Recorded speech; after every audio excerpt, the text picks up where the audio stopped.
3, 2, 1, and we are live. Welcome back to the live stream.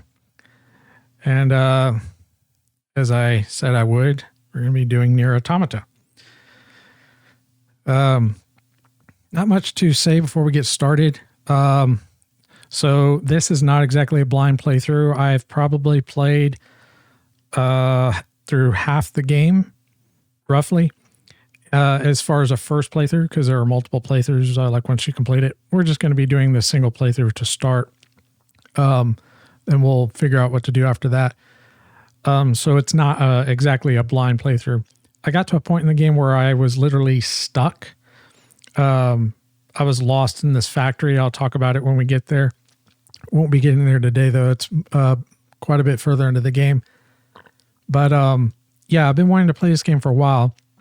And we're going to do it, and we're going to complete it, at least first playthrough.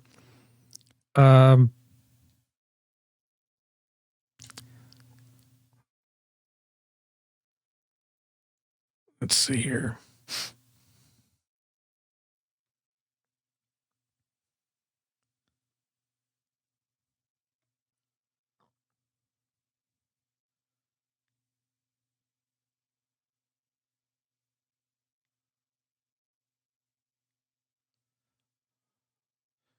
One second.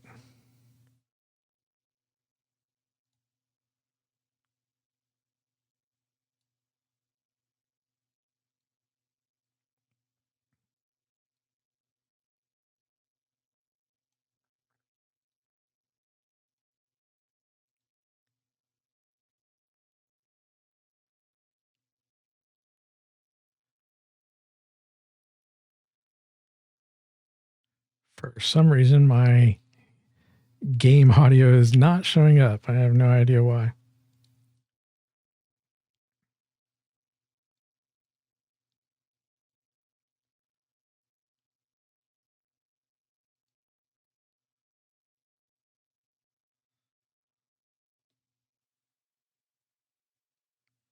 Ah, I see why. It's reversed. Let me fix this real quick.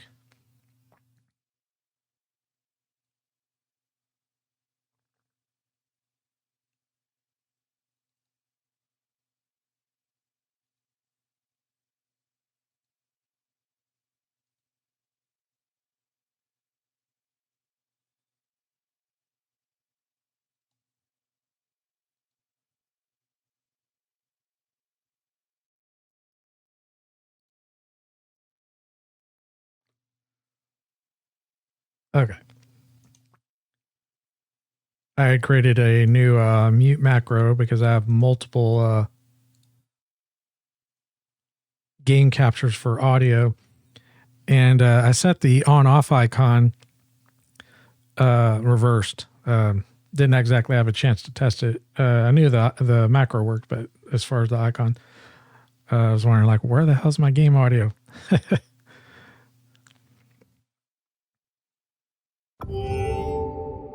Okay, so I've already got a character created, but this is the beginning. There's no playtime.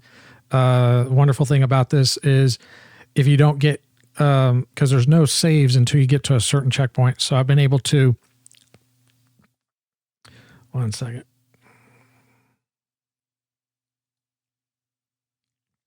Been able to set up all my controls, all the visuals, everything, without actually having to save. So it is a fresh playthrough from the beginning. As you can see, it says 0 playtime. I was actually going to start playing this earlier, but then because Resident Evil, the timing with Resident Evil 8 coming out, I wasn't able to get to it before then.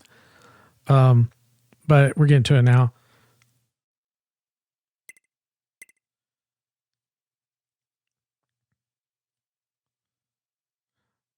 I'll go ahead and mute the music on stream for now. I'll turn it on again once we get further into the game, but just for the initial monologue.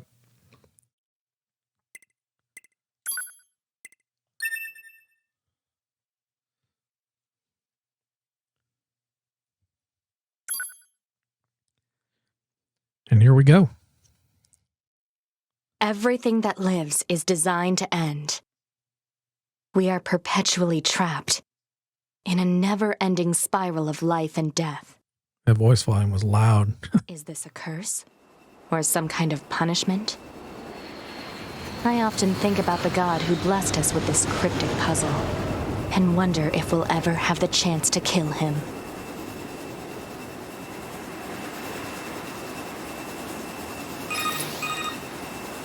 This is Command. Yorha Squadron, come in. 2B here. All units have penetrated the stratosphere. Autopilot systems green across the board. This is Operator 6-0. All units confirmed. We've passed the 50-kilometer threshold and are proceeding toward the target. Understood. Yeah, I'm gonna have to lower that Anti-air defense. voice volume. Proceed to manual attack formation. Then destroy the Goliath-class unit by any means necessary, and gather what data you can. Understood. It's like really loud compared to the. All units activate manual mode and rely on visuals to evade. Already engaged. Free movement unlocked. Origin point of long-range lasers confirmed.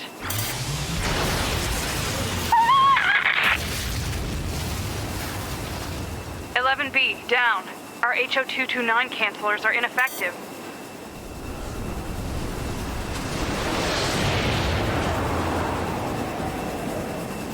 Alert.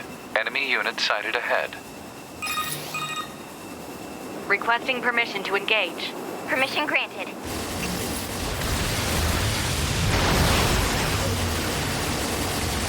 "7E, down.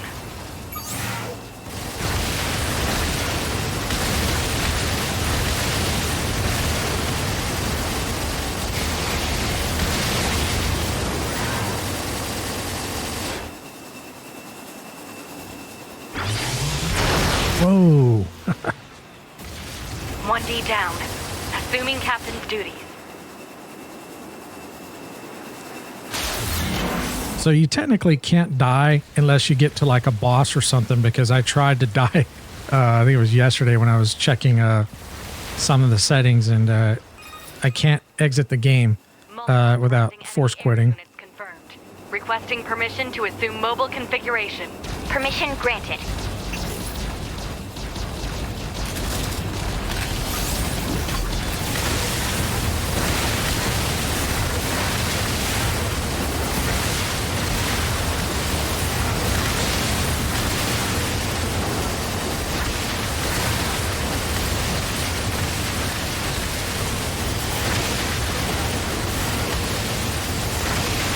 Captain, Whoa. Fucking got me again. Should have stayed down here. 4B down.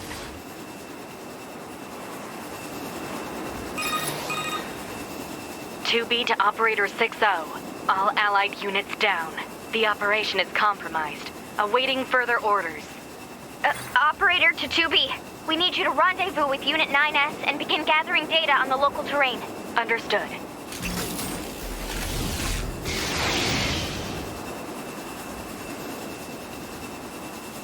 So as you're going through it, even if you take a lot of damage, you just keep healing.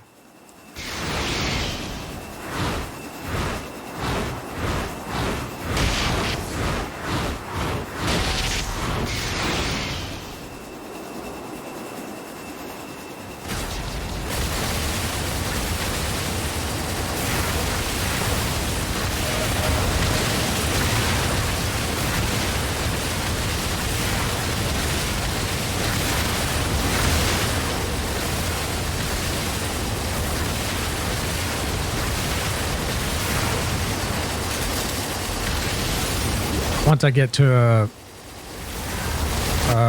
kind of a stopping point, I'll adjust the voice volume.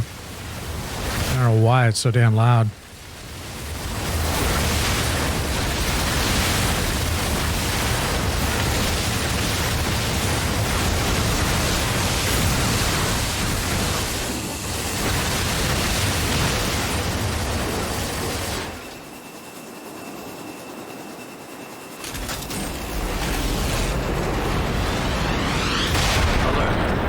Standard compliance legal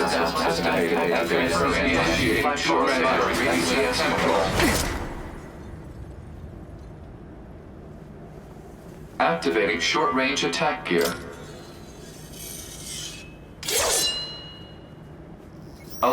Large enemy group detected. Yes, I'm aware of that.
Enemies destroyed. Not quite. Is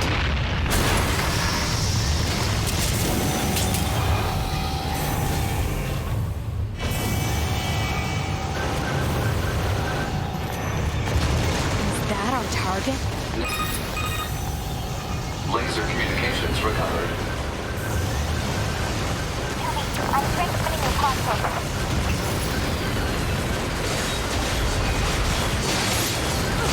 Pod program download complete.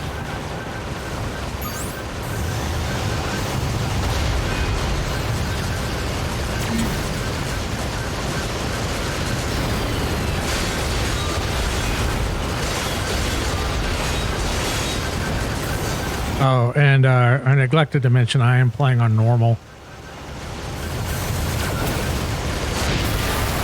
Wow, I still got hit. I remember the first time I played this, I actually died. I don't know what level I was playing on. I imagine I would have been playing on normal.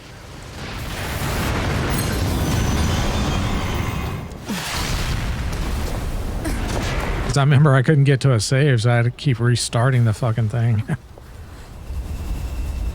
Maybe they patched it. Better make sure he's actually dead next time. That was dangerous, man.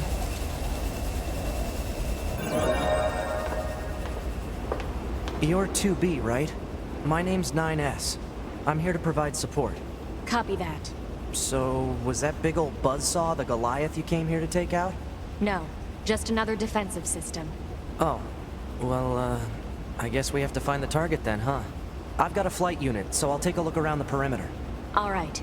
I'll work my way inside from the ground.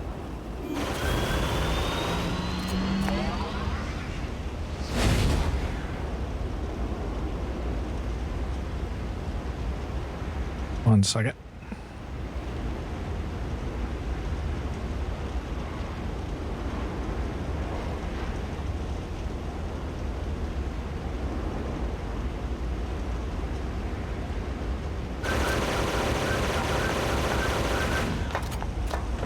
Trying to get my volume adjusted correctly. Stream volume's locked in, so I don't have to mess with that. I would test that beforehand, but getting my volume sometimes takes a little bit.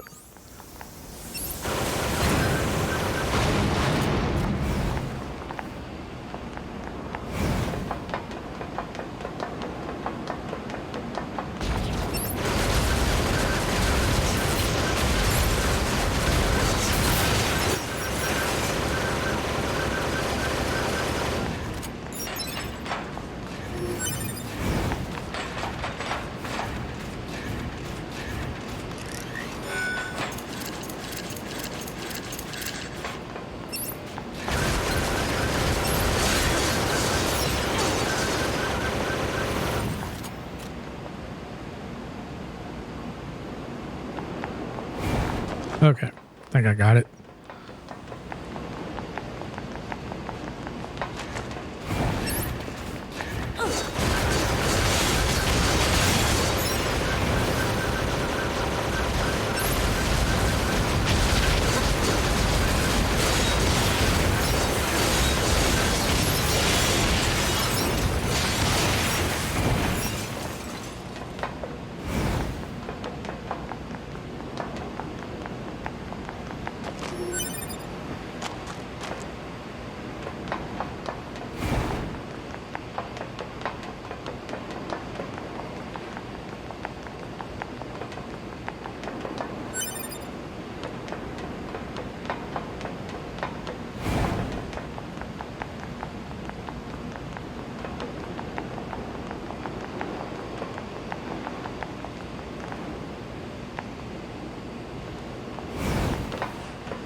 This is where I fucking came from.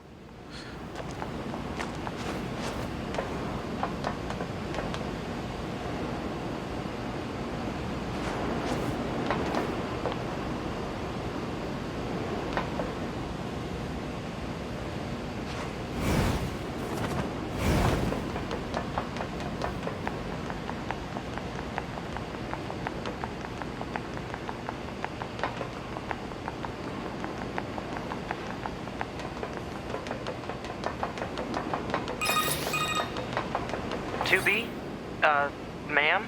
What is it? I was going to send you the map data I collected earlier. Do it.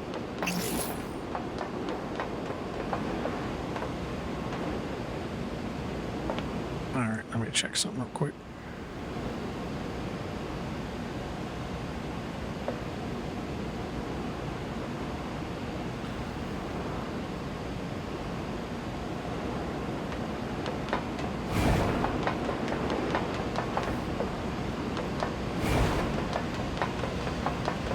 Oh yeah, I actually discovered something at the beginning here when I was doing my testing to reset this up. I never came over here.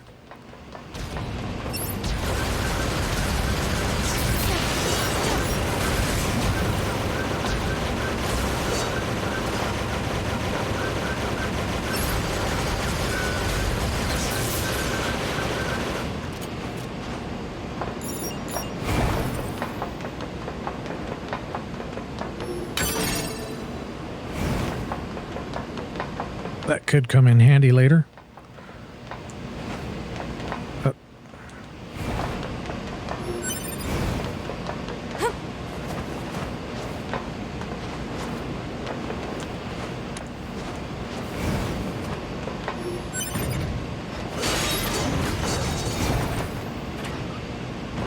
Did he just suicide? Well, I'm not chasing you, dude.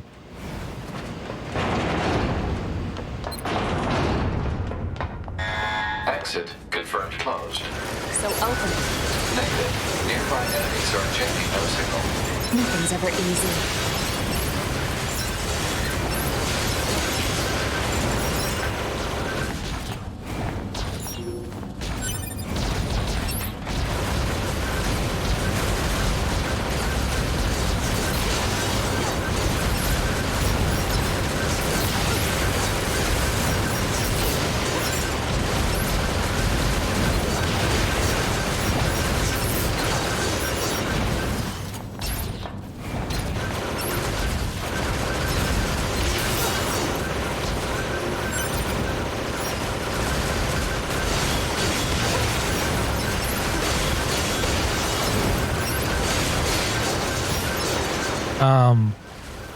I actually would prefer to play on a harder difficulty, but unfortunately, by doing so, you lose lock on.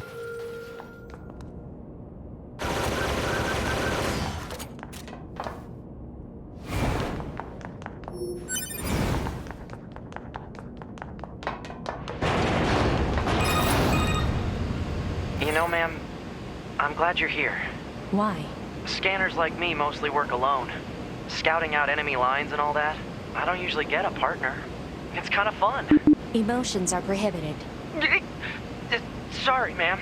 And another thing, stop calling me ma'am. Huh? It's unnecessary. All right, then. 2B it is. Cool, my mute button's working. So whenever dialogue comes on, I can mute the music. Cool.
Trying to get used to the controls again.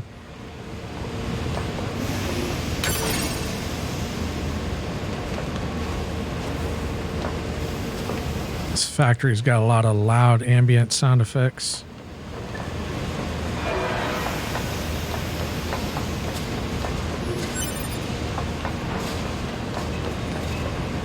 I think that just goes back to the beginning over here.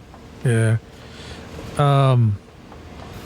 So there's a lot of doors that you can't actually open in crates until you get to, I guess, the second playthrough or third playthrough. Analysis. This elevator's controls are locked and cannot be used. This place sure is big. I guess humans used to use it as a weapons factory, but now it's just crawling with machines. The enemy seems to have repurposed the facility to increase their overall machine production. So if we don't destroy it, they'll just keep coming.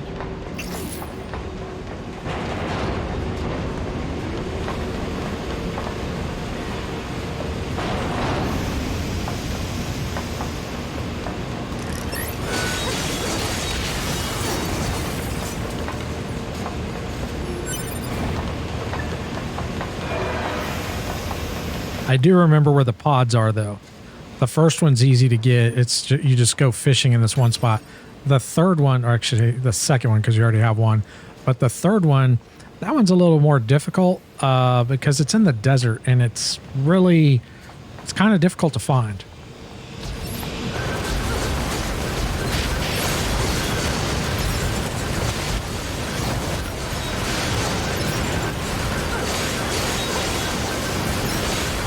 I won't lie, I did look up the desert one. The fishing one I just got lucky with.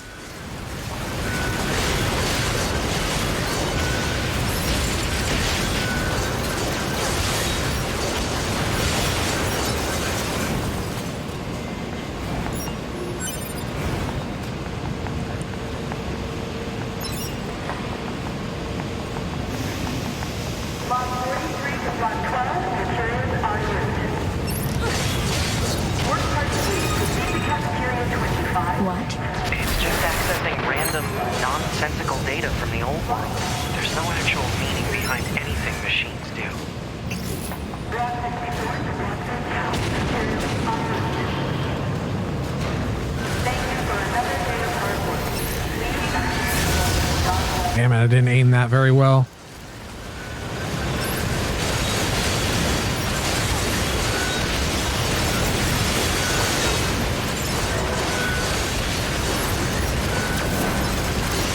I think I shouldn't have locked on for that.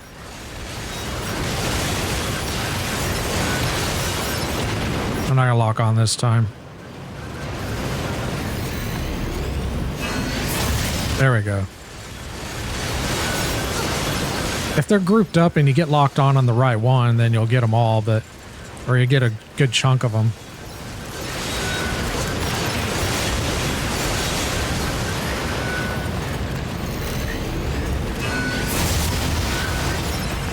Kind of like that.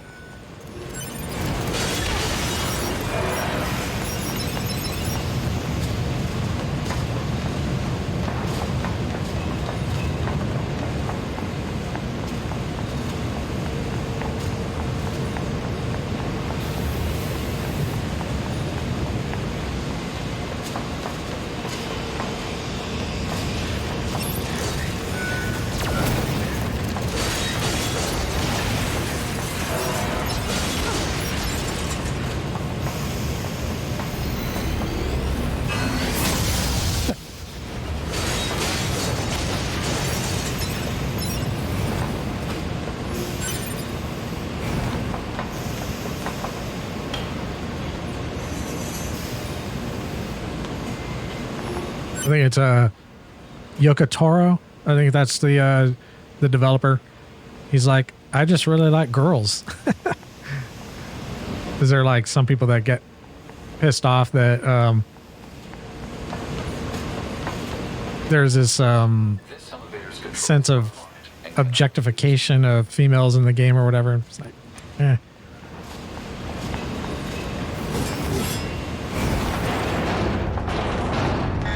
Alert. Bulletproof Apparatus detected on enemies. Close range combat is advised. I know. That was awesome. I took out almost all of them just one shot. Whoa.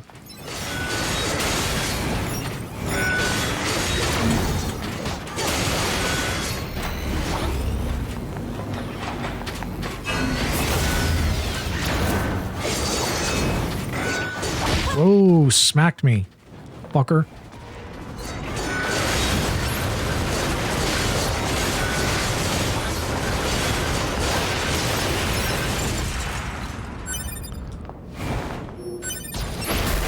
Oh my god.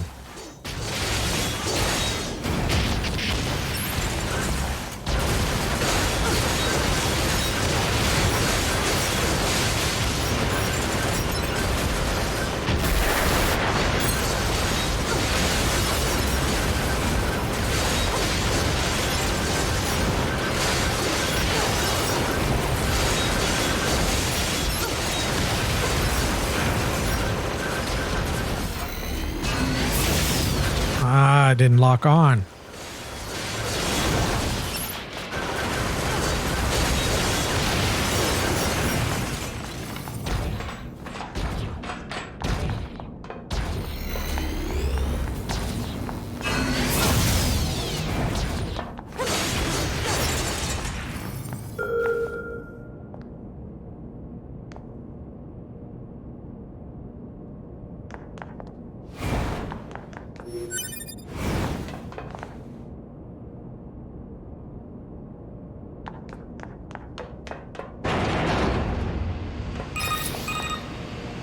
I surveyed the entire factory, but couldn't find anything resembling our target.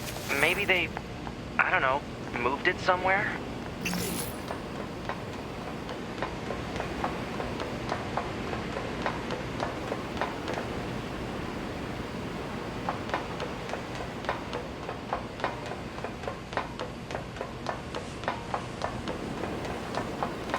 Is that? You mean the birds? Yeah, there's more plants and animals here than there used to be. Probably because the environment's changed.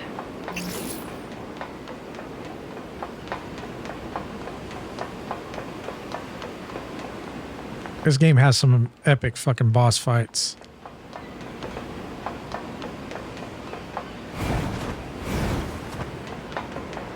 Oh, shit. Good thing I can't die to gravity.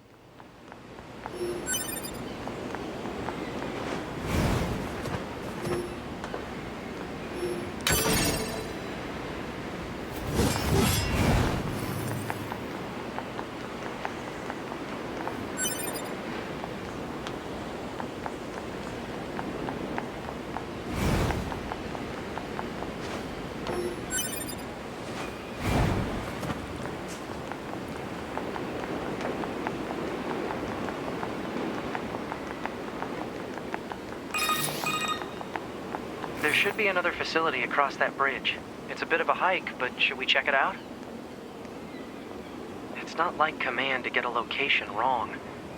I guess even they get bad intel from time to time, huh? I wouldn't bet on that.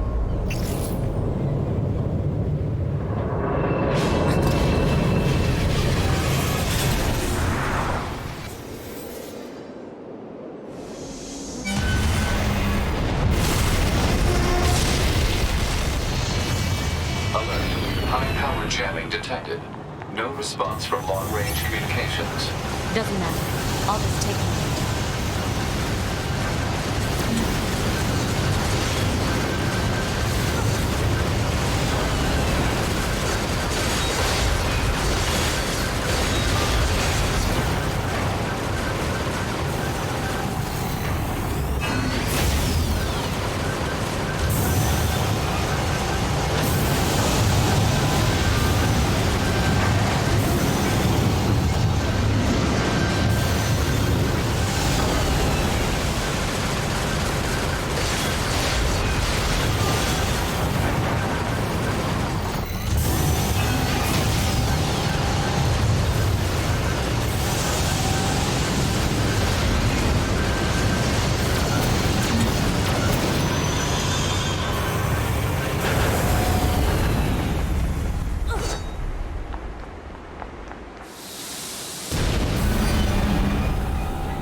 Target enemy detected.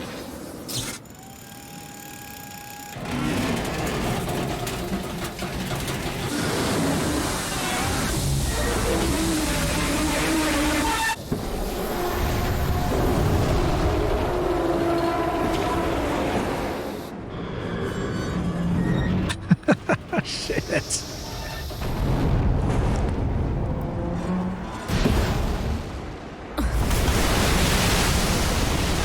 Pretty fucking epic.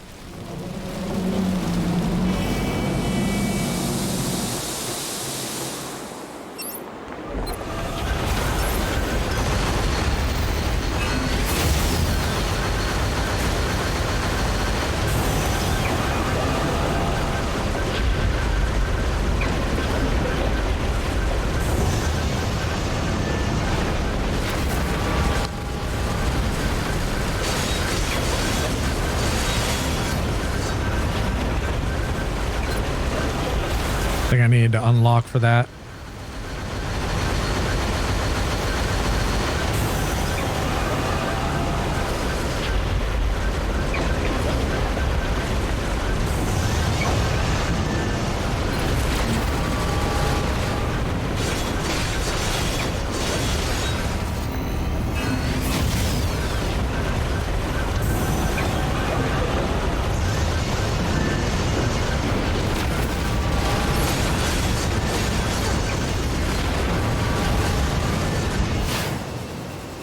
S. To me!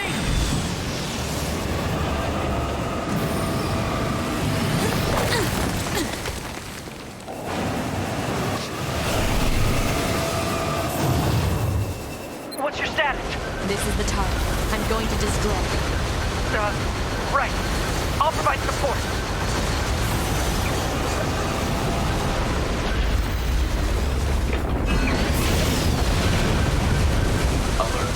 Incoming enemy attack from below. Proposal.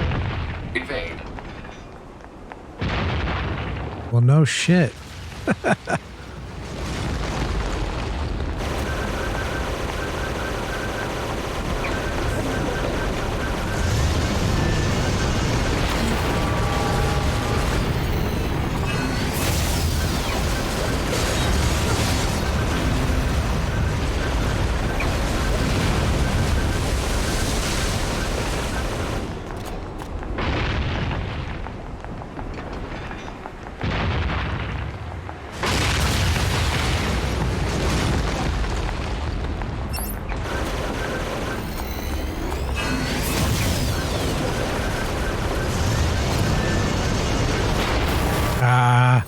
Dodge too soon.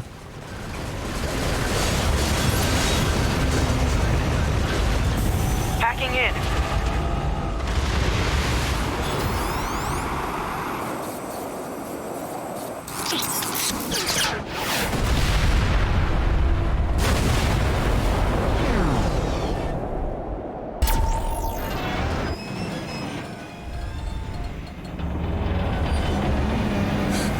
Boost!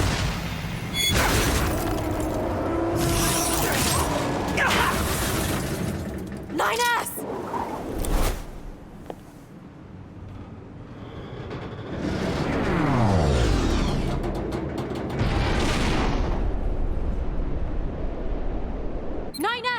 Nine 9S black box signal detected. No response to communications. I'm going after him.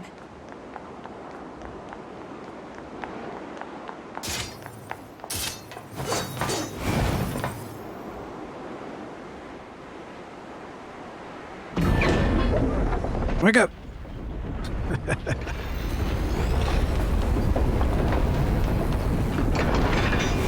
Send a support request to command. Negative. Communications have been jammed.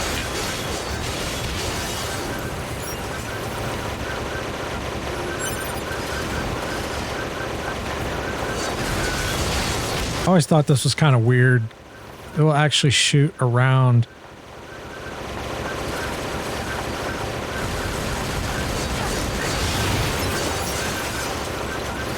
Like around the cylinder. It's kind of weird. Didn't really see it as much that time, but I've seen it before. I think it's a bug.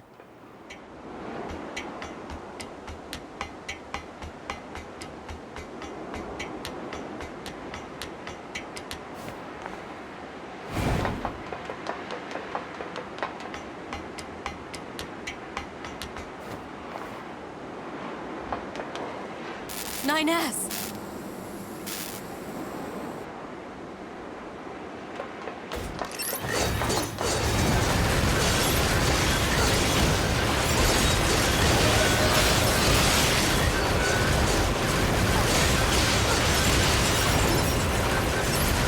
Have to help 9S.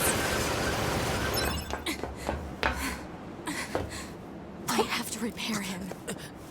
Pod, get me staunching gel and logic virus vaccines. Then access the... Inadvisable. The subject's vital signs are too poor to attempt field repair in Shut up! current... Just do what I say! 2B. Just go. You shut up too.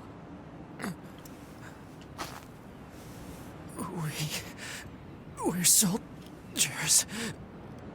We take pride in our service.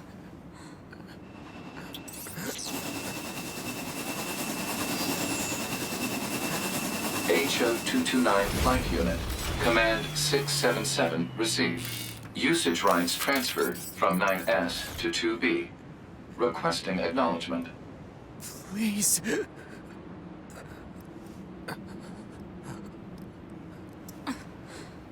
All right.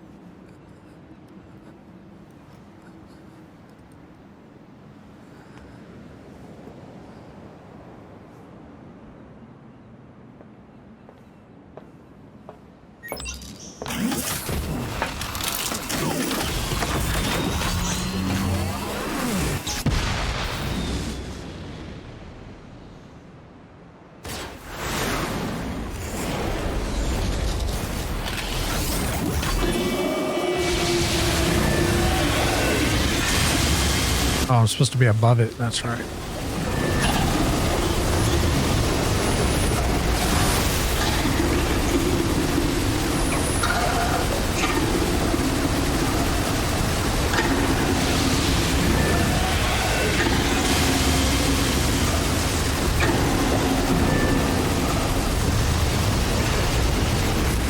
It talks? I didn't know the machines had that kind of intelligence. 2B. I found a weakness in the target. Hacking in to provide support.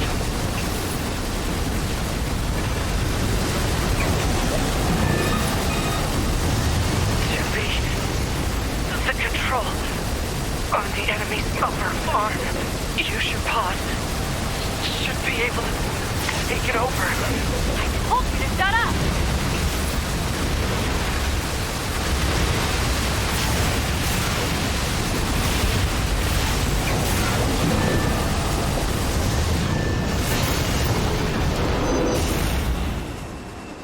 Control of upper arm.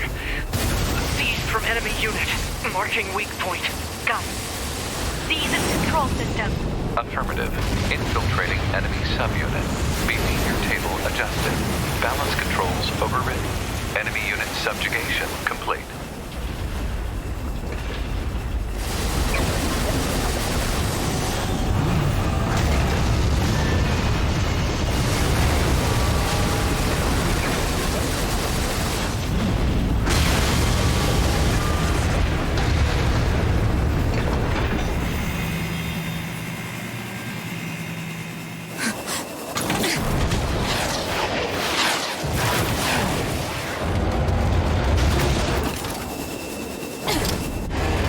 You just die already!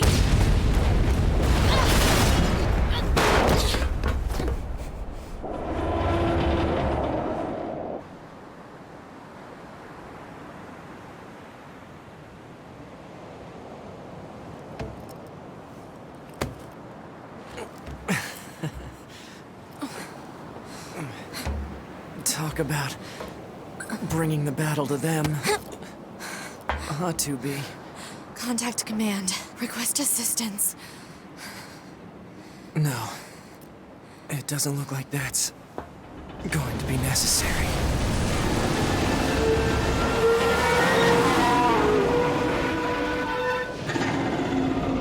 Oh, great.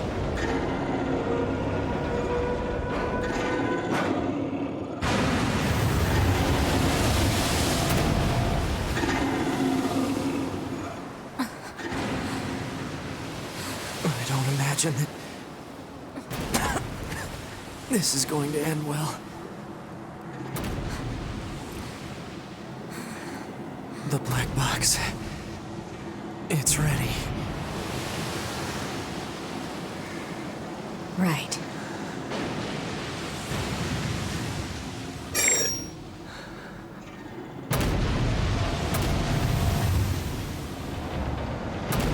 Requesting destruction of enemy hostiles via black box reaction. Request accepted. Doobie, it was an honor to fight with you. Truly. The honor was mine.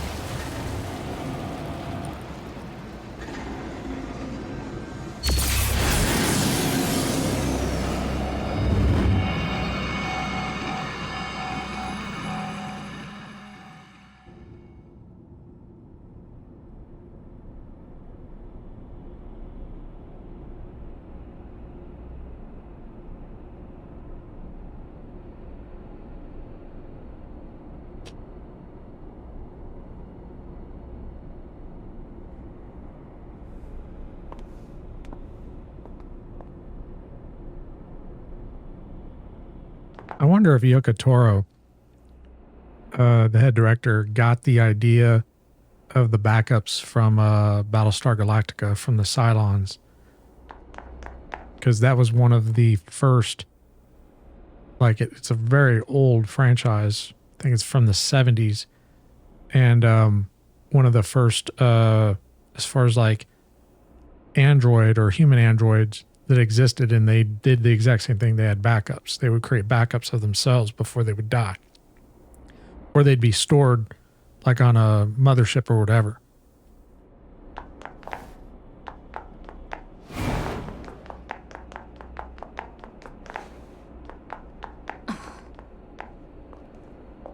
So, mission complete and all that, huh? The Goliaths were wiped out, and we secured a route into enemy territory. Now we can... 9S. Yeah? Thank you for uploading my data to the bunker. I did that? Sorry, I don't remember. There wasn't a whole lot of bandwidth down there, you know? I probably only had enough time to back up your memories. Mine are only intact up to the point just before we rendezvoused. I see. Glory to mankind. Glory to mankind.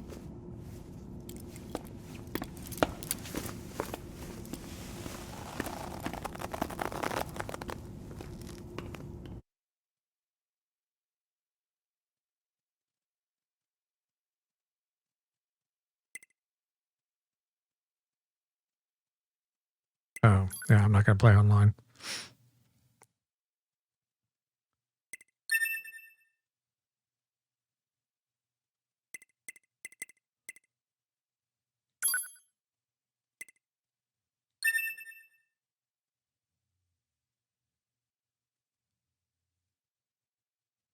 So it takes an hour just to get through that first initial boss.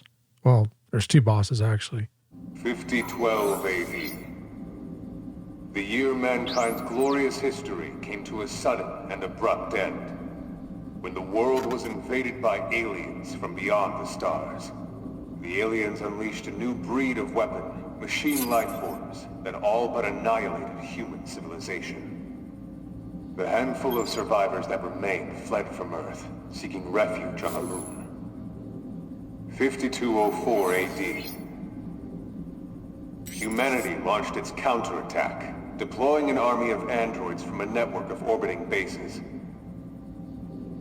But after more than a dozen large-scale descents upon the enemy, we still haven't managed to repel the invaders.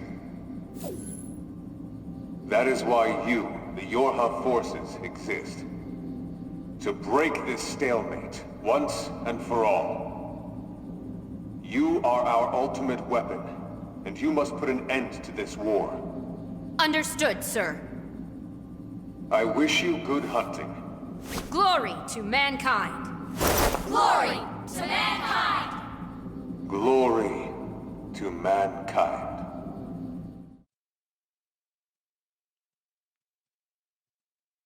I'd be curious to know if his influence for this was Battlestar Galactica. There's a lot of similarities in the story from that to this. Nothing wrong with that. I wouldn't call it plagiarism or anything like that, but, you know, it's all inspiration. But because I believe Battlestar Galactica was the first of that storyline of like androids and whatnot with invading humans and whatnot, or Earth.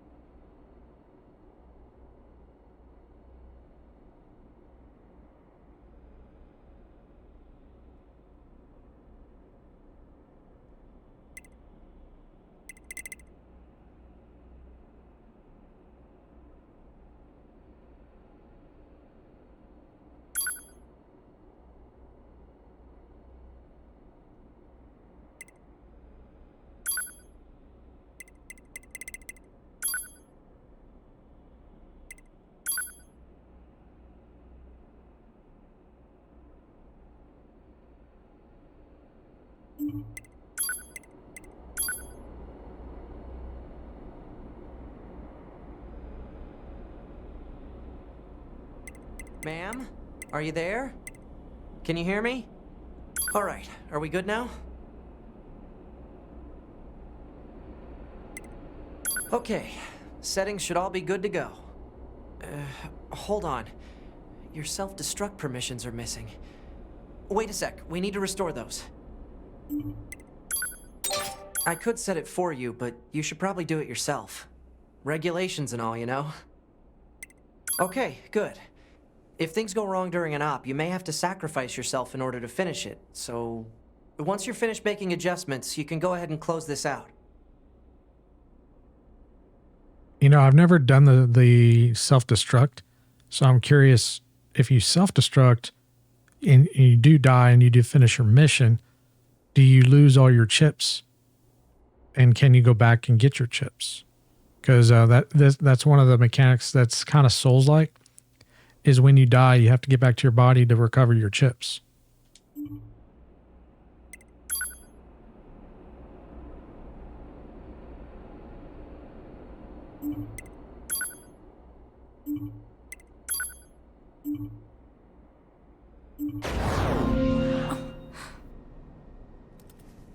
Morning.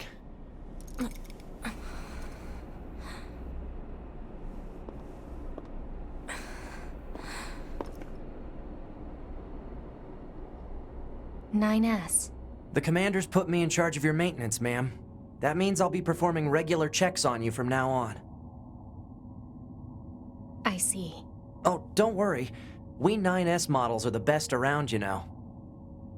Though I suppose we're not exactly known for our modesty. 9S. What is it? Stop calling me ma'am. Huh? There's no need to be so formal. Alright. If you say so. Oh, I almost forgot. The commander was calling for you. We'd better go see what's up, man. 2B.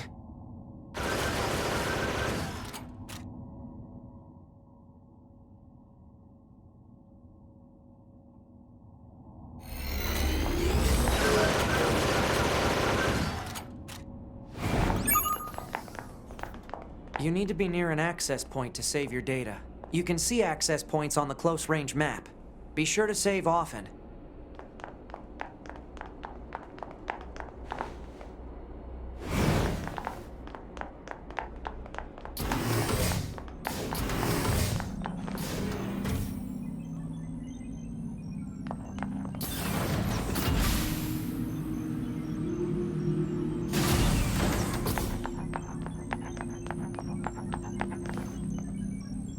Ah, 2B.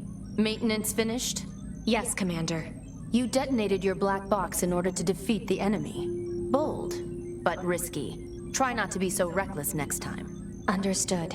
I know you're fresh out of maintenance, but I have another mission for you. I need you to head to the surface, rendezvous with the Resistance, and do some recon. Doesn't Yorha have a dedicated Resistance contact already? We haven't been able to get in touch with them, so we'll need you to look into that as well. Understood.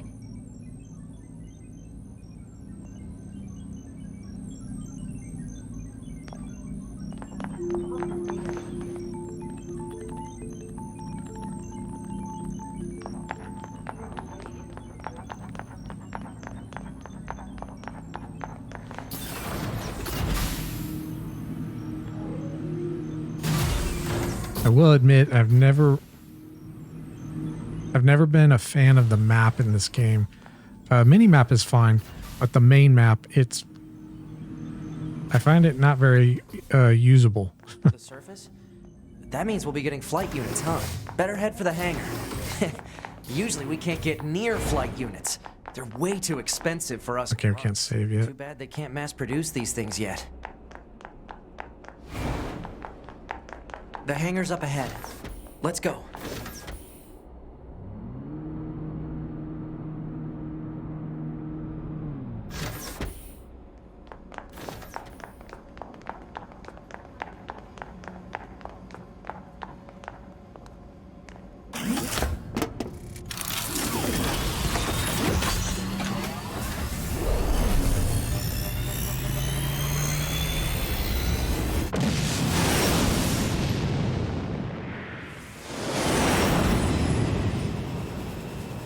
Hey, 2B, why do you think they sent a combat model like you to a recon job?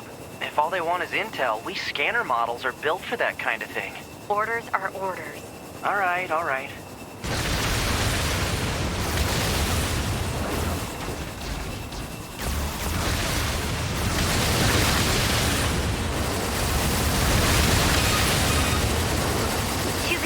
You're going to have some new weaponry installed from here on out. I'll put up instructions for you.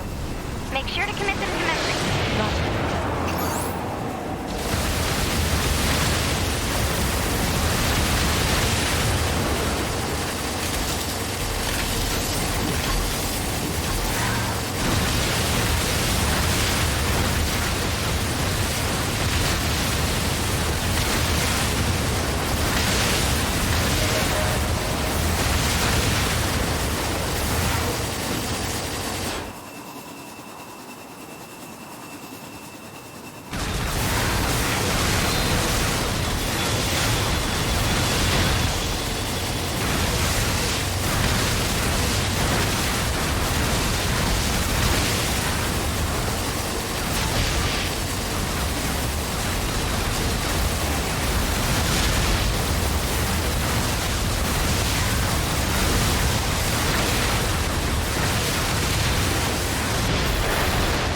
Wow.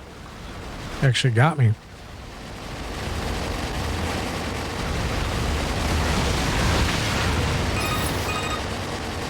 Bunker to 2B, come in. I've set a landing point for your flight units. You'll be touching down quite a ways from the Resistance camp, unfortunately. Sorry for the trouble, but we can't risk the enemy discovering their position. Understood. Good luck down there.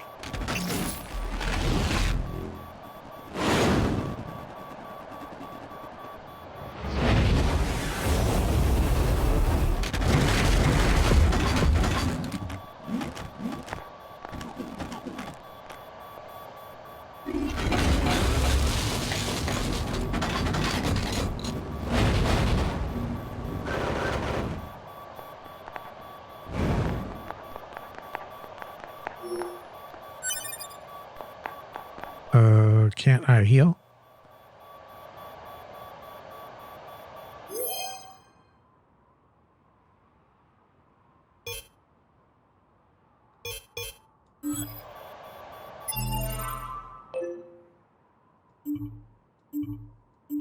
Ah, fuck, it's bugged out.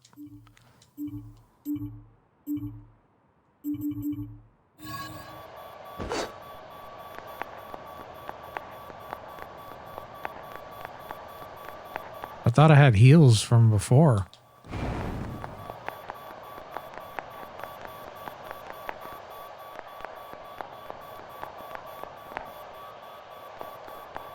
We need to get a goddamn heal.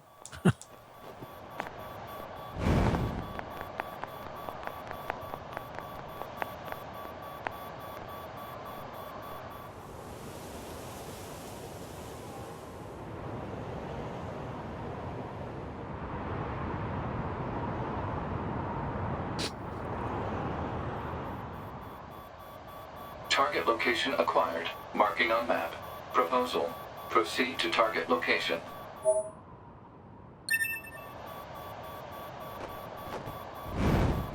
Hey, 2B! You should know better than to try that. Not even a cutting-edge Yorha like you would survive that kind of fall. Try not to act so recklessly, all right?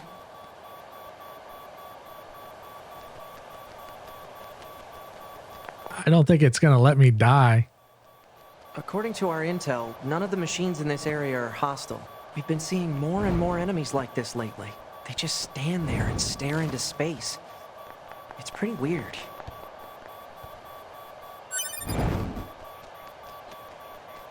Still don't have any fucking heals.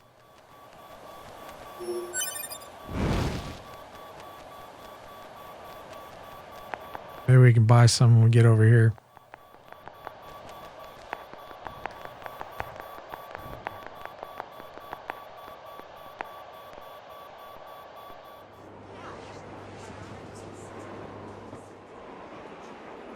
That fucking machine took a lot of life off me.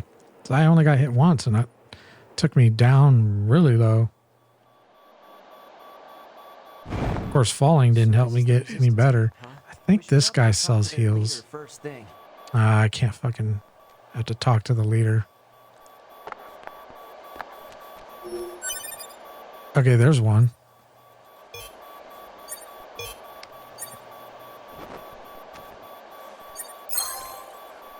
Still not enough.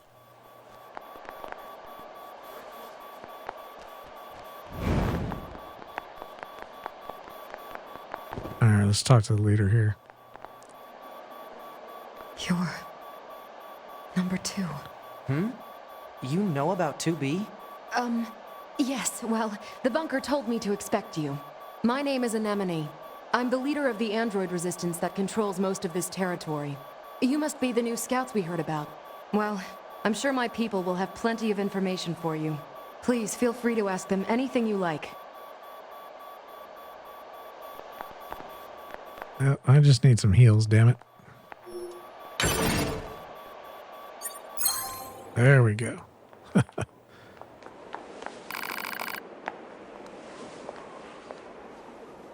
Yeah. I think if I rest, I heal up.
Let's talk to this fool.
Oh, okay, I think I know where the city ruins is.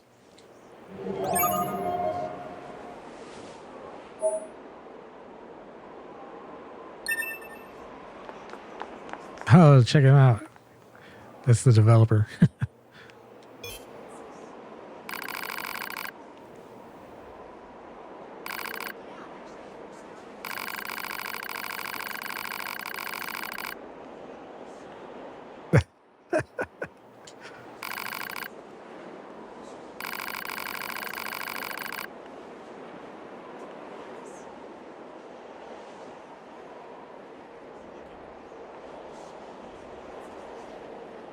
Oh, that's pretty cool. Kind of like a little tutorial character.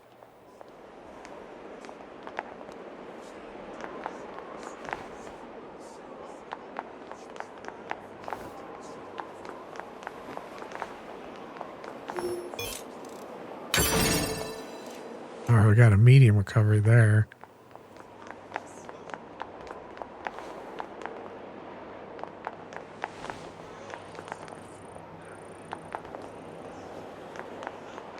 I think there's another quest.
Oh, this is how you do it. Okay.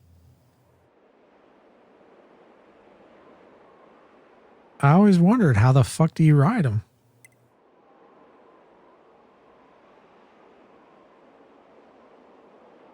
Okay, so you probably need this and this to... Okay, well, if we ever want to do that, I'm going to save my coin, though, for now.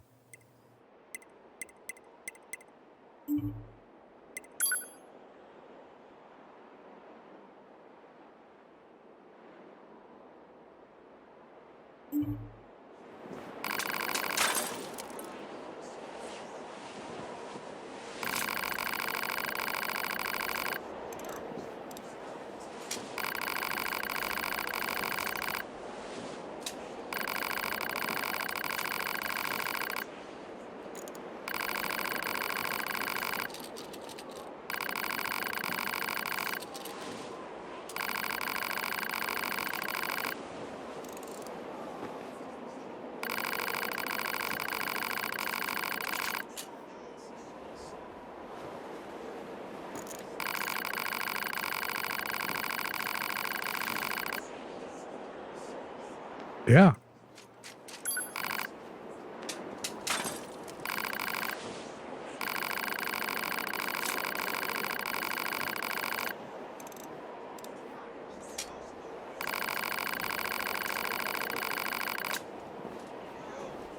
Okay. Target location data obtained. Marking on map. Dope. All right, let's see if we can save.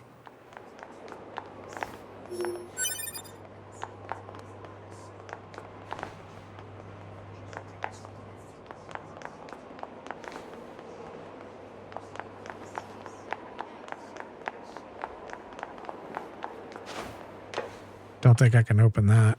Nope.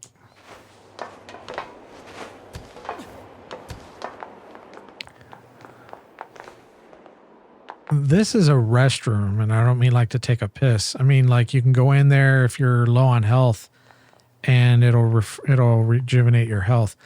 I'm curious though. I do remember unlocking it, but I don't remember how.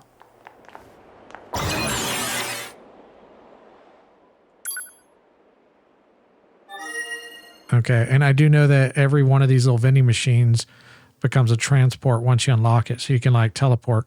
So like if, for example, I'm low on health, I can get to a transport, port back here, save heals, and rest in there. Map data obtained from bunker. Data may be displayed. And I don't really want to read my inbox right Map now. data, huh? It's hard to get an accurate picture from this. Our satellite resolution isn't so hot. Hopefully they deploy some new satellites soon. A general idea is good enough. You don't let anything get in your way, do you?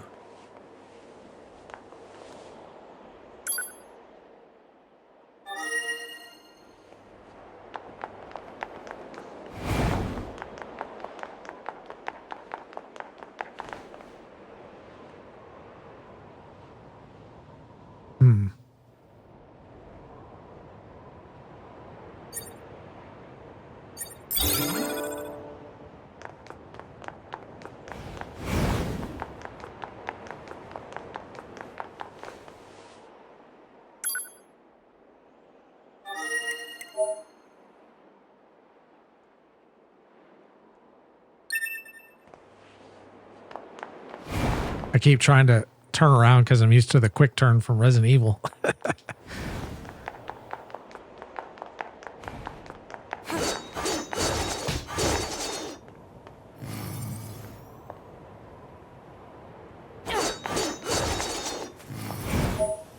Okay, access points.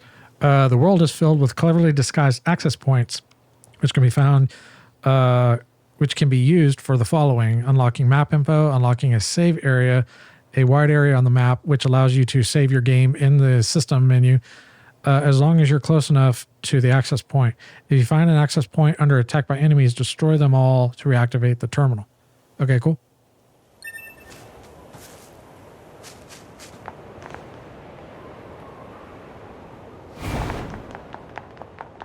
This must have been quite a city once upon a time. Too bad vegetation's claimed most of it now. Operator 60 to 2B. It is time for your regularly scheduled contact. This is 2B. Nothing to report. Good to hear. Say, how's the weather on Earth today? Good? It's fine. Does that question have anything to do with our operation? Not really. I just figured it might feel nice to have some good weather. Feeling nice has no bearing on completing missions. That is so like you, 2B. Anyway, talk to you later.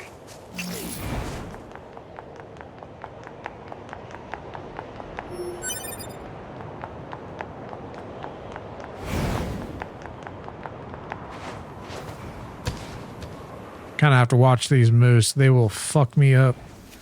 So are those damn hogs.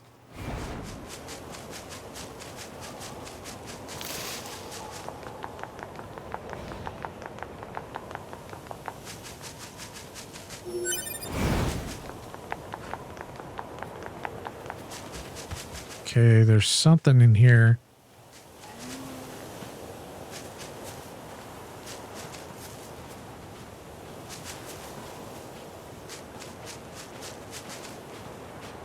Oh, these guys. I guess I need to kill these fucks.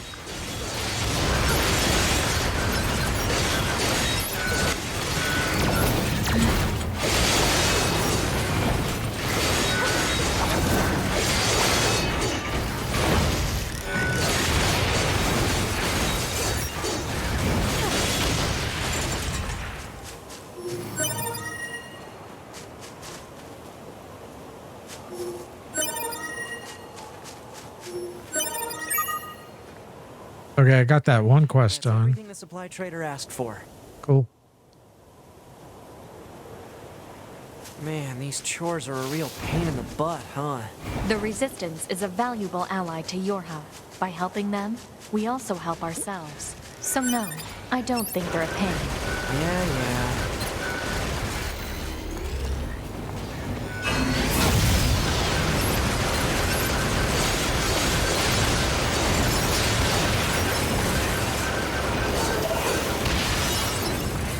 All right.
copper ore. Okay.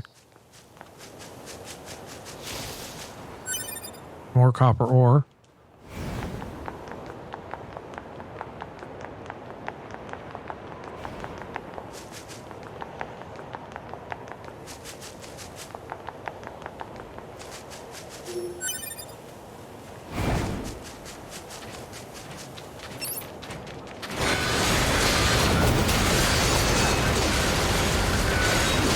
Shit.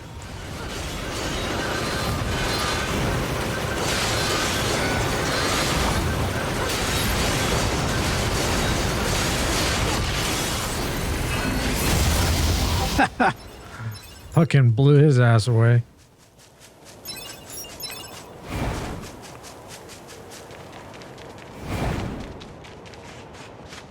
Let me see if I can look at the map here.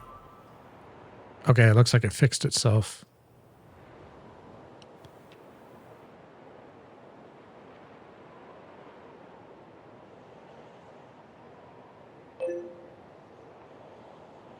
Okay, so we should probably head back over there. Let's unlock the terminals though.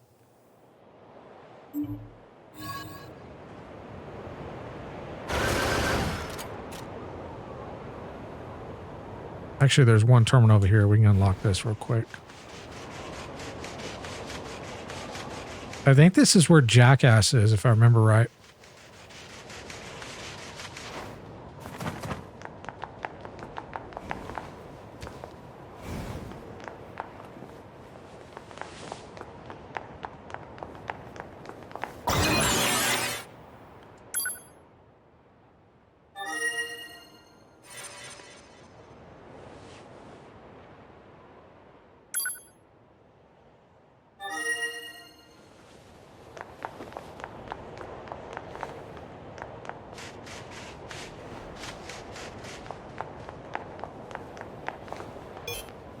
One of our teams came under attack just the other day. Who knows what'll happen to us next?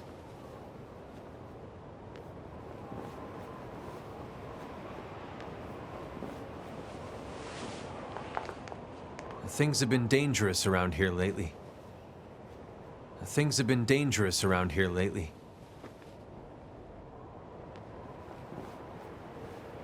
Things have been dangerous. So he won't. I guess he's not going to let me look at his goods.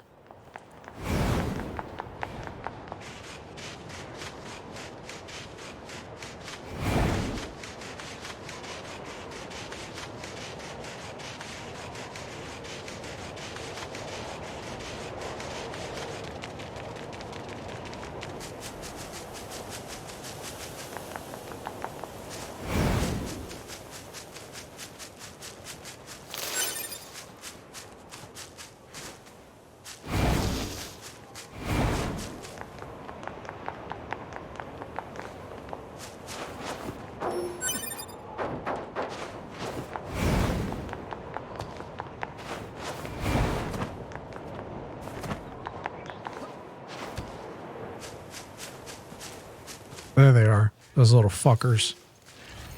Proposal. Eliminate enemies in vicinity and restore access point immediately.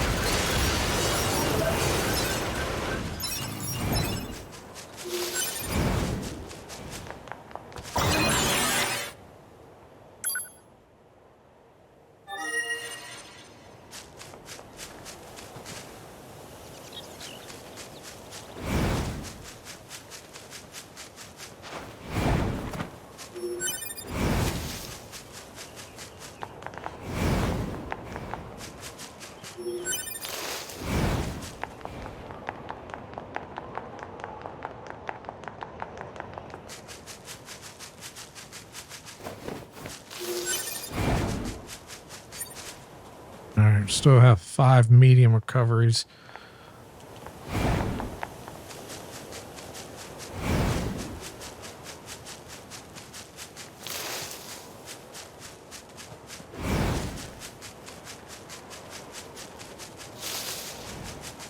So I noticed with these headphones, these are the Jubilee 58X by Sennheiser versus the 560S's. These have a little more bass. They're not real bassy, but they have a little more bass, and the sibilance is reduced. The other ones have more sibilance, which basically emphasizes a little bit more in the highs, even though it is, for the most part, very neutral. I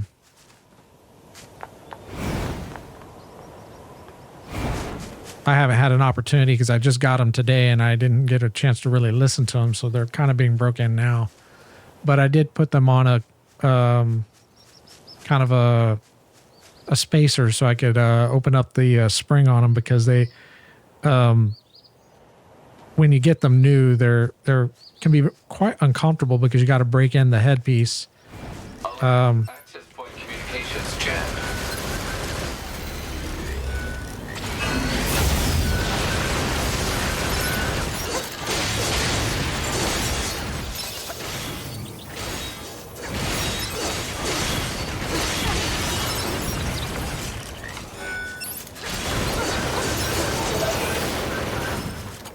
These, I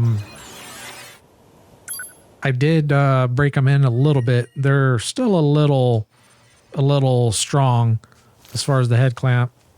So I can feel a little bit of slight discomfort, but not as bad as when I put them on earlier today, taking them out of the box. The clamp is really strong, so you really do need to kind of break them in. My other ones are broken in perfect, so probably run them again for tonight for a few more hours, and that should get them broken. But they feel very similar to my other ones. I don't really notice the weight as much. I mean, you could tell they're a little heavier, but not by much. These are 260 grams, which is 5 grams heavier than my original headphones. And the 560S's are 240 grams. I don't think I'd want to go like 300 would probably be the max I'd want to go with on headphones. And that's kind of pushing it, because as you're wearing them for, several hours when you're gaming, that weight does become uncomfortable. These will be fine. I mean, 260s are totally fine. But if I were to go like 280, actually 280s would probably be the heaviest I'd want to go. Yeah, 300 would probably be too much still. Now for short term, if you're just putting on headphones for, an hour to 2 hours, then weight generally isn't going to be a big issue.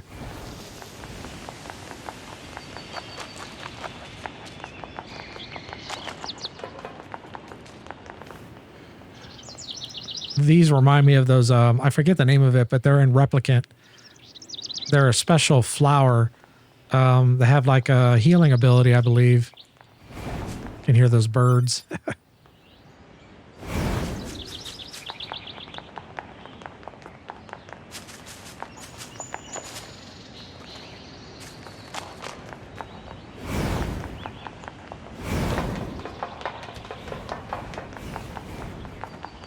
Just trying to clear out what we can now.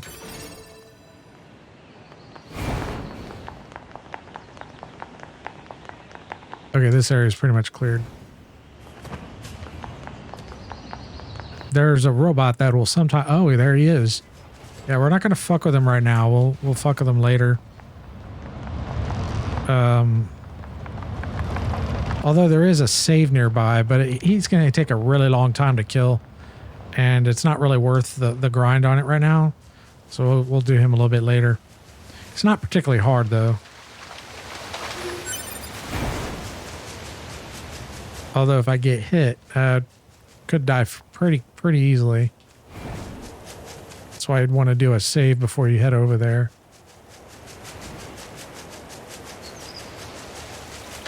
And you got to be kind of cautious with these motherfuckers, because they will fuck you up.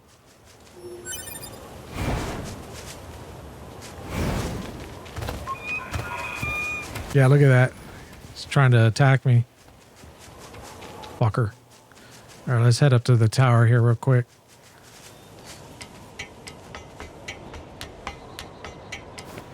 think I can jump to speed it up.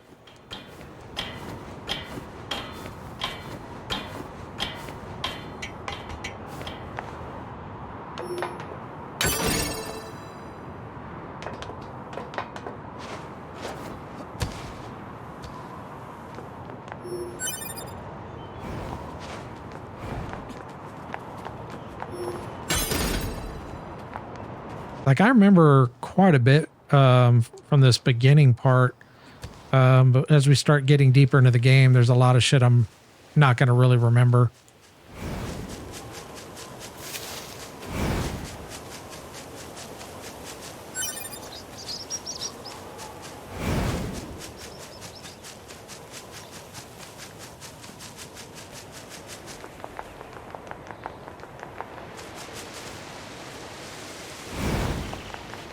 Oh, we're pretty close by to the other quest, so we can do that soon. Actually, let's see if we can do that now.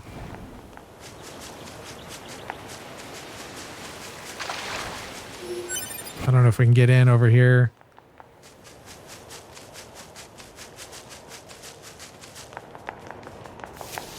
Yeah, we can do it over here, I think. This is the place that weapons trader was talking about. Uh-oh. I'm picking up hostile machine life forms. Well, no shit.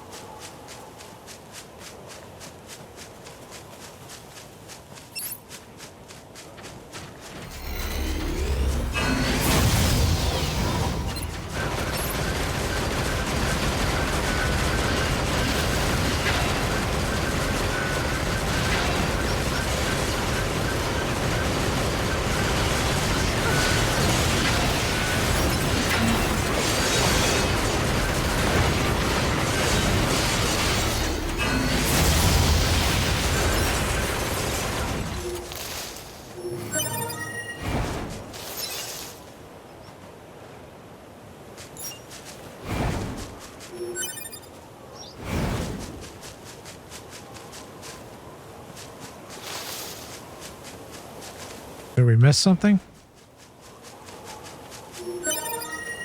Okay, there's one more, I think, over here, probably.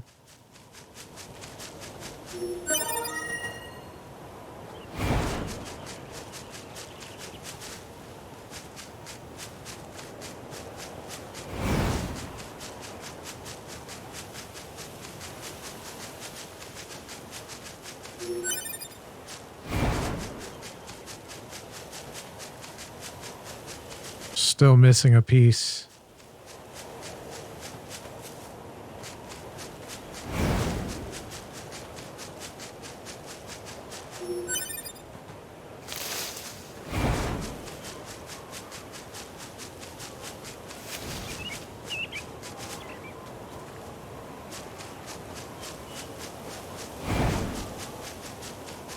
Is it one of those things where I gotta like kill more of them and...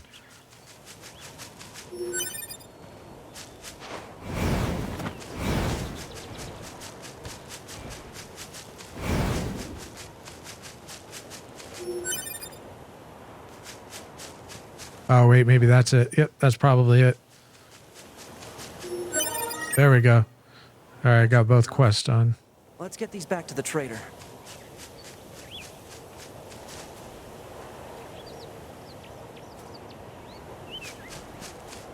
I don't think we can fit through here. Oh, cool, we can.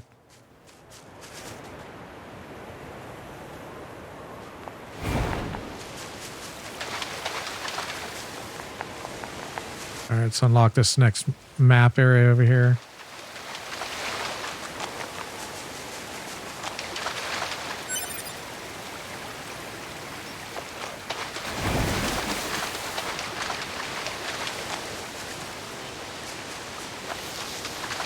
Oh, that's not it. Okay.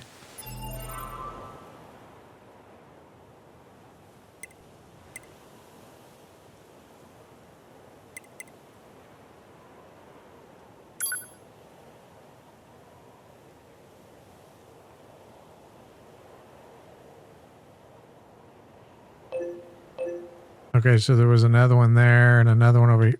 Well, I don't think we were able to get to that one yet. Yeah, we haven't been able to get to those yet. Okay, that's fine. All right, let's head back to the base.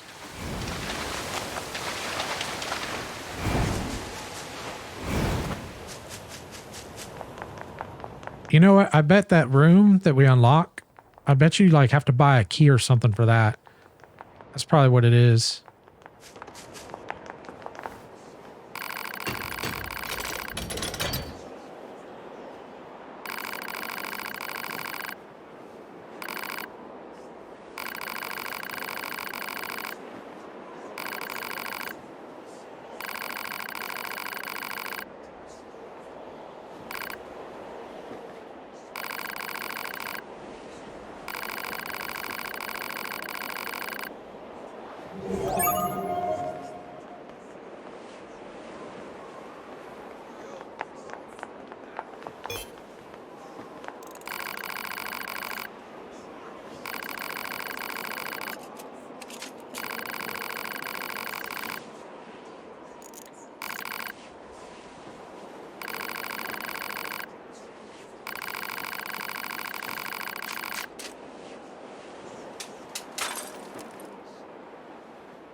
Oh, that's cool. Got some medium recovery.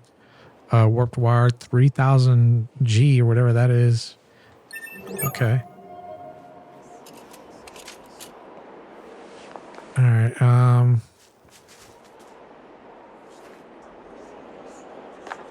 Actually, let's go talk to this dude. Looks like he's ready to talk.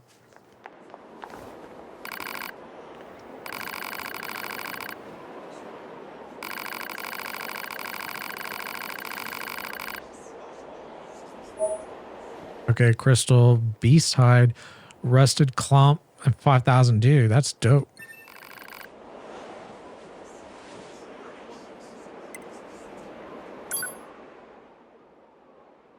Damn, I got like almost 20K. Let's see what he has. Beastbane, Ancient Overlord, Beast Lord. I see a lot of people using this weapon. So might pick this one up and upgrade it, like have it as our, I guess, like our offhand. Yeah, I see why. If you look at the damage, it does a shit ton of damage. I don't know if we should buy it right now, though.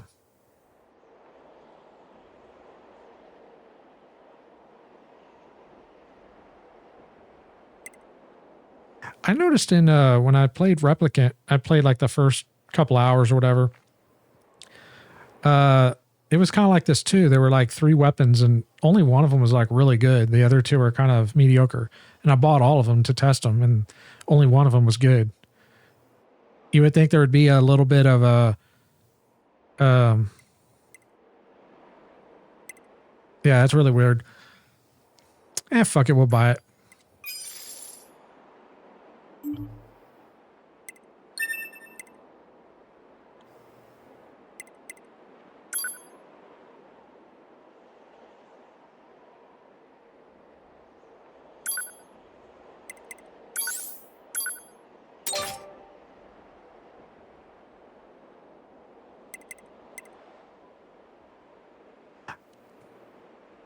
Okay, maybe.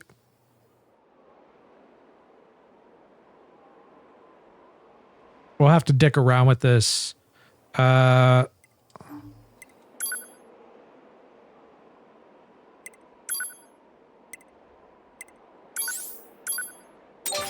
we can do one weapon set where we have the light attack with the small dick weapon, the little dick weapon, and then the heavy attack with the big dick weapon. And then with the weapon set 2, we do it in reverse. Of course, I don't think that's going to be very effective, but we'll try that out.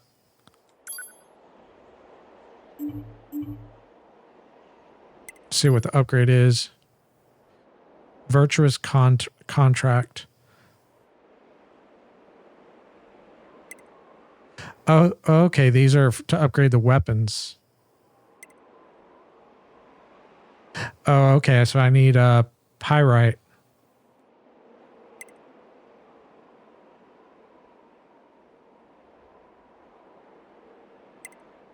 Okay, so I don't have any conflicting materials to upgrade. So technically I could upgrade this. I'll wait on the upgrading on that.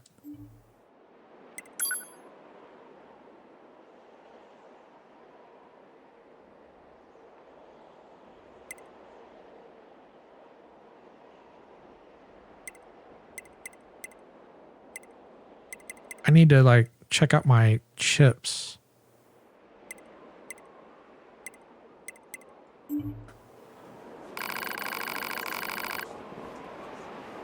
Actually, let's go talk to this dude over here.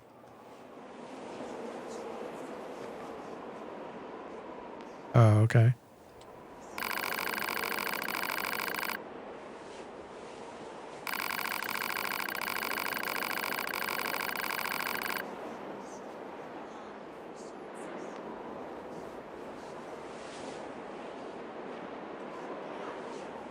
Okay.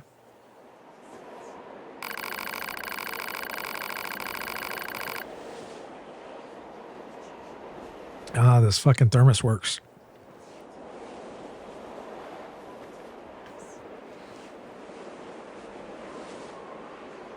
So we're an hour and a half in. Usually my drink by itself, if I don't have my the thermos on it, my drink is already room temperature and it's still fucking cold as fuck. So it's working. It's doing its fucking job. I only see her every few years. To be honest, she mostly just uses delivery drones to drop things off. Okay.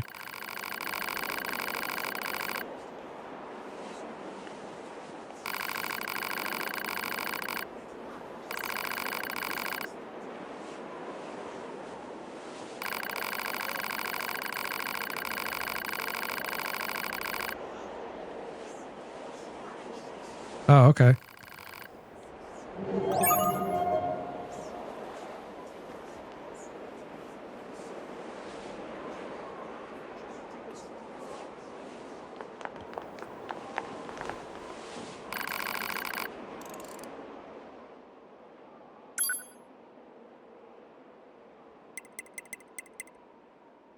HP gauge.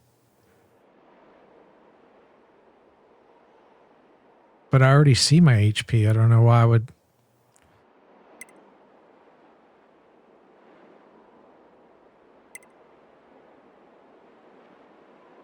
Oh, that's pretty dope.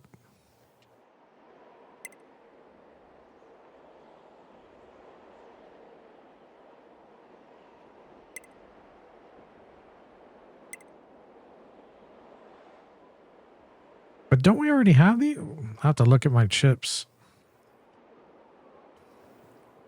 Okay.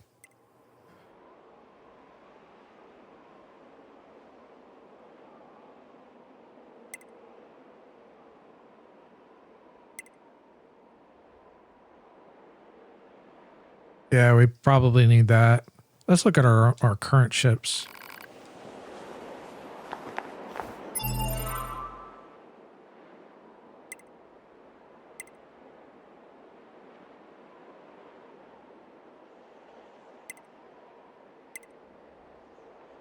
Plug-in chips. There we go.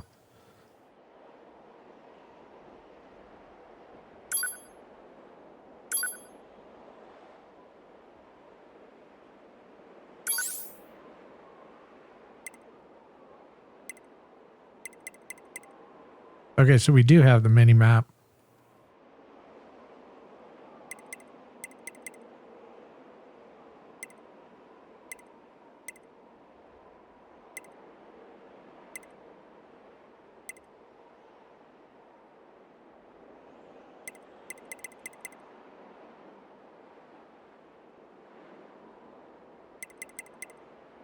Okay, it looks like we already have a lot of the ones that he was offering.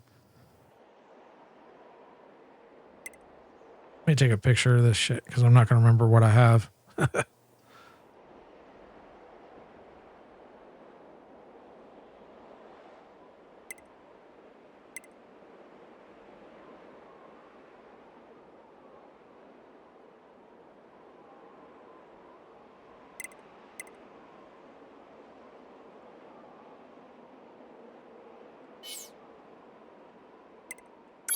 Oh, we probably should have done all chips.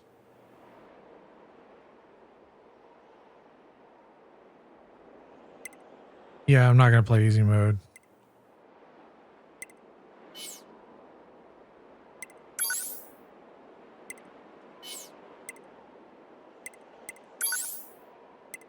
Okay, these are all easy modes.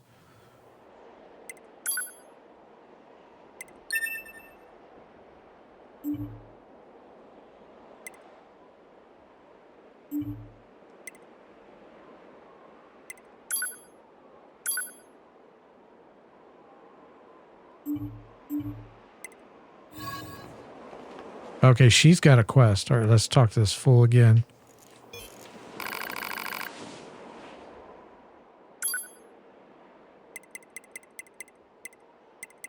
I don't think we have the sound waves, but I don't know why we would want that. Yeah, we don't have sound waves.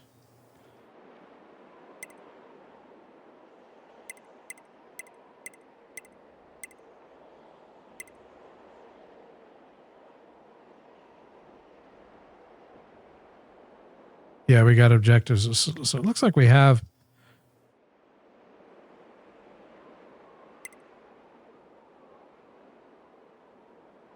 Okay, I don't think I need fishing spots because I know where to get the pod for that. So I don't need to waste the money on that.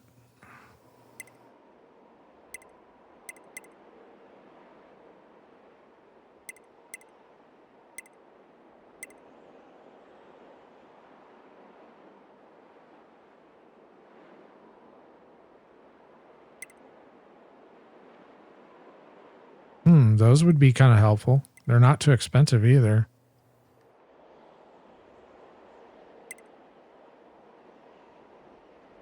Oh, wow.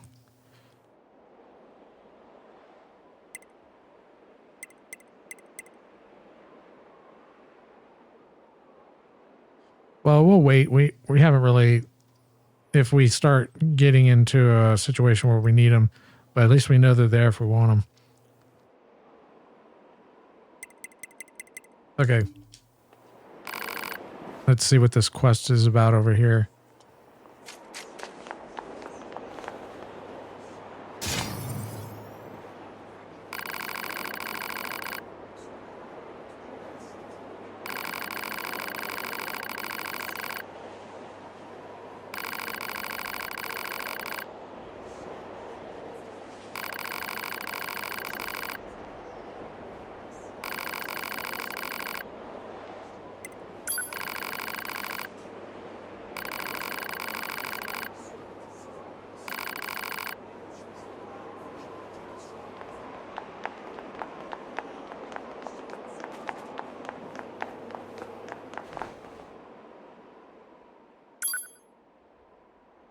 And I could transport to save time. Let me just check to see if this is open yet. Nope.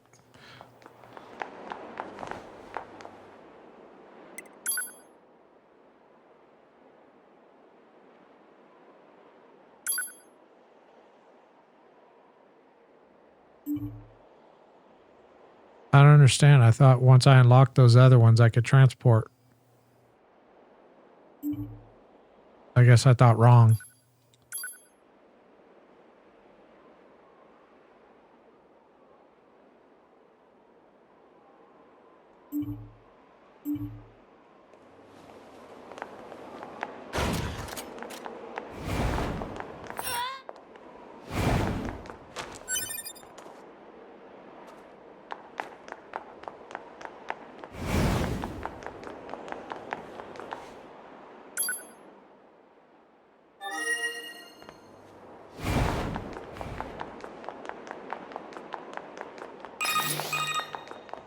Pod 042 to operator. Coordinates confirmed for location specified by Resistance Leader. Understood, 042. Placing marker on target. The desert heat is going to make resupply efforts difficult, 2B. Please make sure you're ready before you go.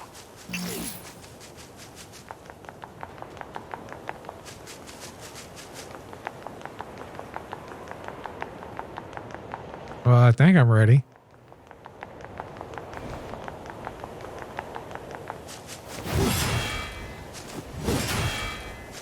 this thing is a beast. Ah, okay.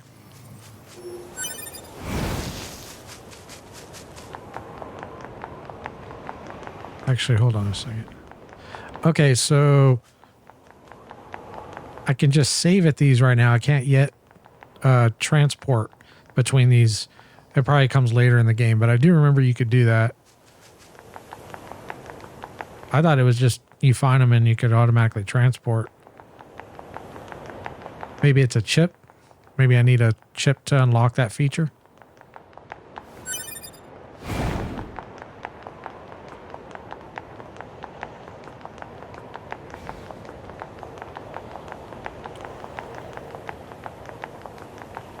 So I did obviously a little bit of modding for this on PC to get it running pretty much almost perfect.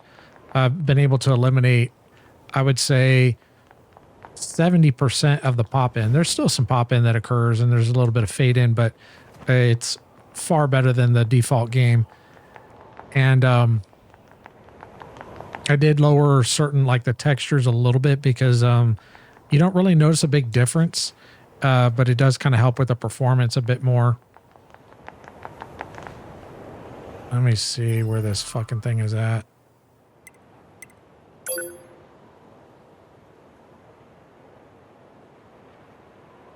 Oh, okay. I got to go over here to the desert. Okay, I see where I need.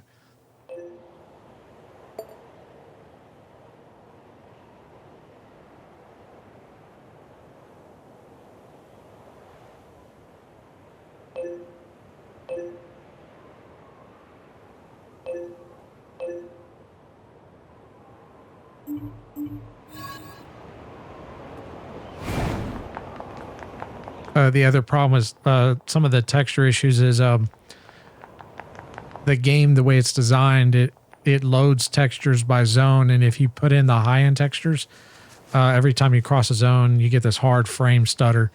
It fucking sucks. Actually, one of them happens right here. That was a trip. That's not the same thing. But it's really fucking annoying, so I just turn it off. And the textures, they're all right, but they're, in my opinion, not worth the frame stuttering.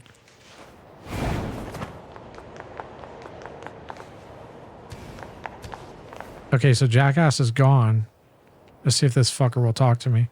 You're from Yorha, right? I've heard about you guys. We've got a squad mate waiting in a rocky stretch up ahead. Head on over. Just remember that there's nowhere to resupply out there. If you need anything, best to take care of it here while you can. What can I help you with? Okay, let's see what he's got.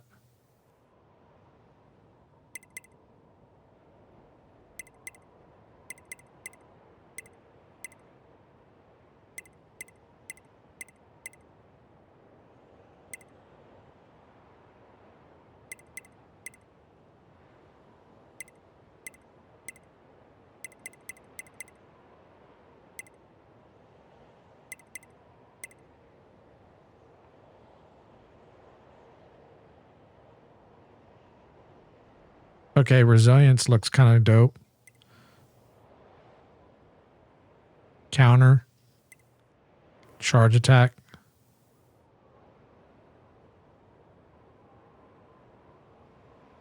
Is the charge attack...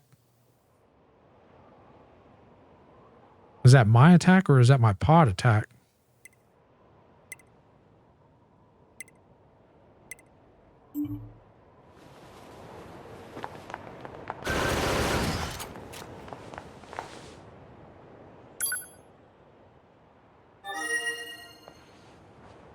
So I think Jackass is over here. I remember there being like a quest right here where you have to like, it's like a tutorial or something.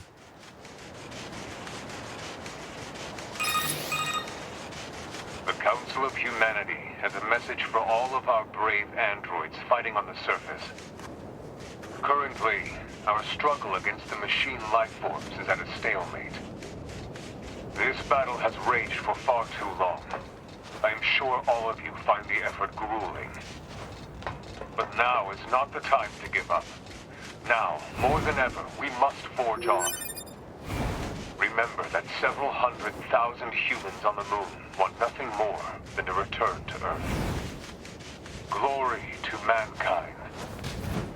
Those council broadcasts are always so stiff. Report. Mail notification received from access point.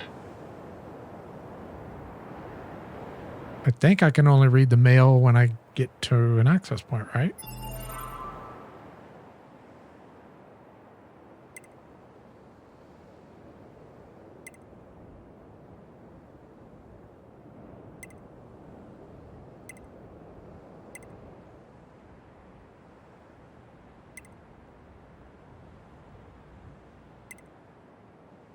Yep.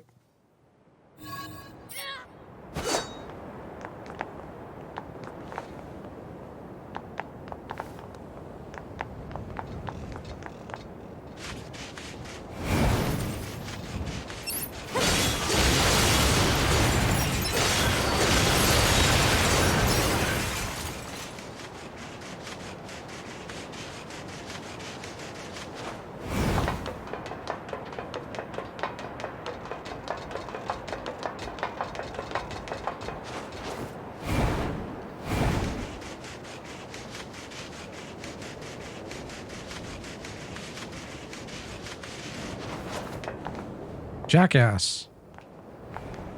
Hey, our leader told me all about you. Name's Jackass.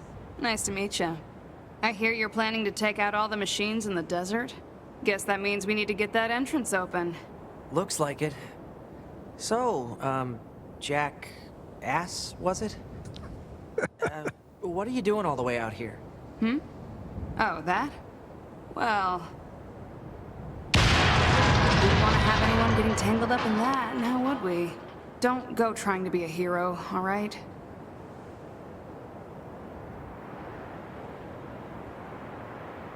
Don't go trying to be a hero, alright? All right.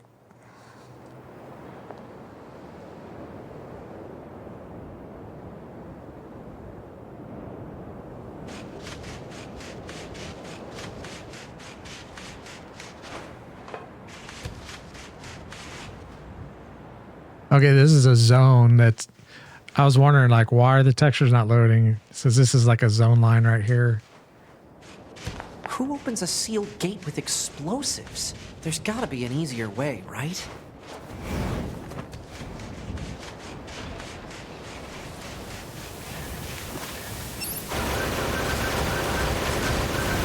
I can't fucking see. Okay, there we go. Pyrite.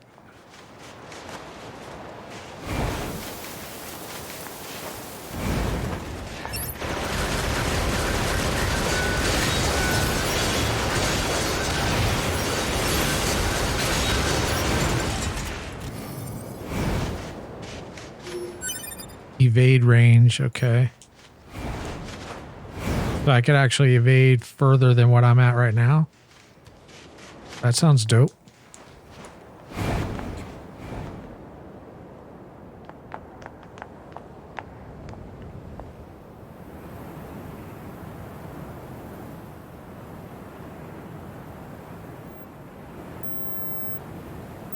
Desert zone.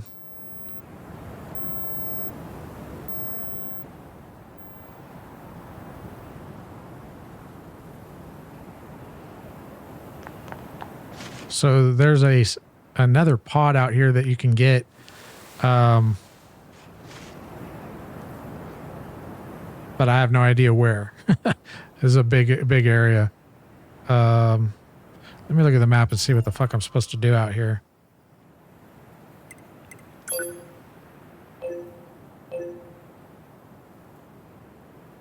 Current destination, and then what's over here? Another current destination. I think I need to clear all these areas. So we'll start with this one over here. Let's place a marker.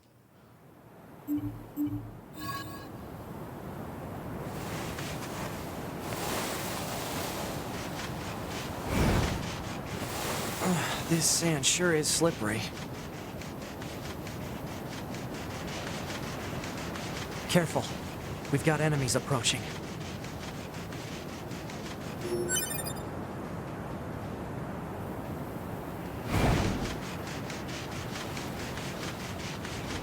So we need to clear all these out, I guess. Okay, here we go. These machines are talking. Yeah, I heard from the Resistance that they've been seeing this a lot lately. Couldn't tell you why, though. Oh, fucker got me.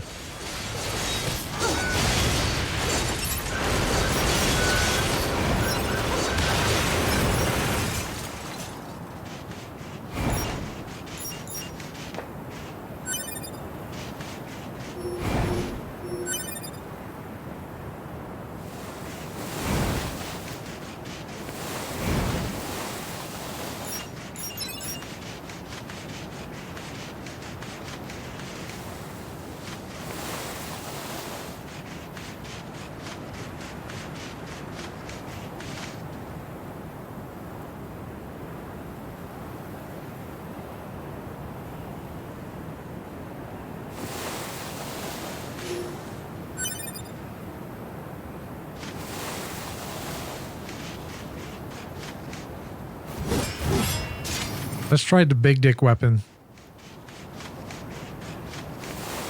See how well it works. Is that the asshole we have to kill? Droid, exterminate. Enemy. Scared. Enemy. Scared. Do you think they even Oh, that sucked. concept of being scared?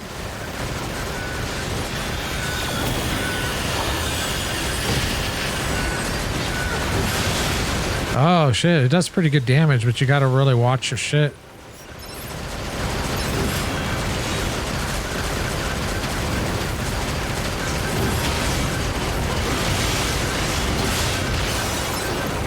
Yeah, it does really good damage.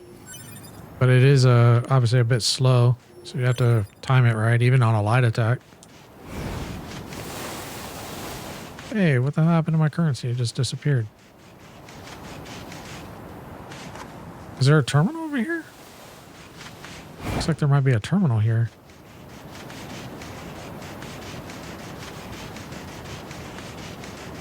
Yep, look at these fucks.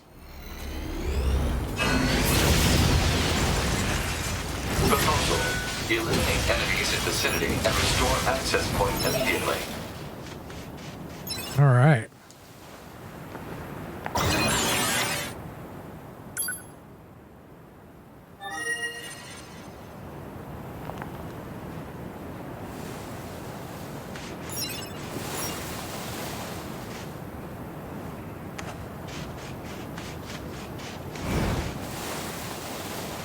Okay, we got some.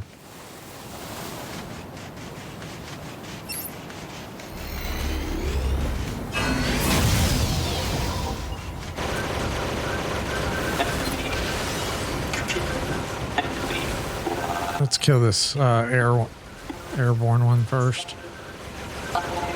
What's with the weird looking outfits? I've seen that sort of thing when I was going through some old data. It looks like what humans used to wear long ago. Certain human collectives used to use face paint like that, too.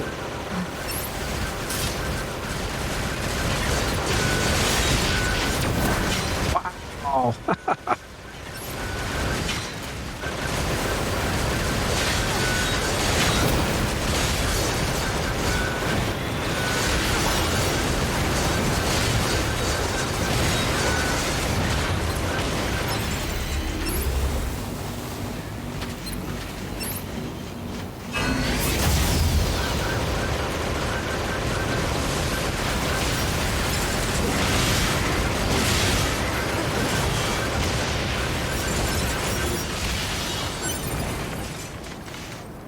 Is that all of them?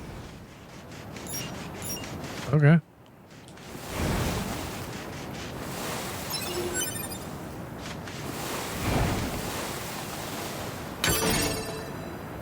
Okay, so we got a melee attack up.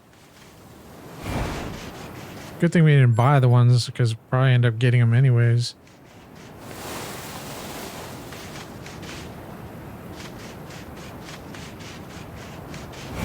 I'm gonna go grab whatever this is real quick.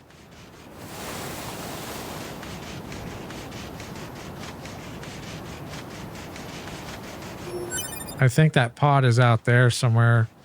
As I remember running out kind of far like that and it being like a sandstorm.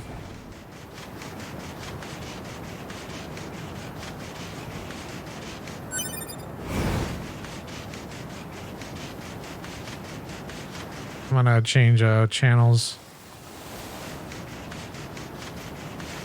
1 second.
All right, let's try this one.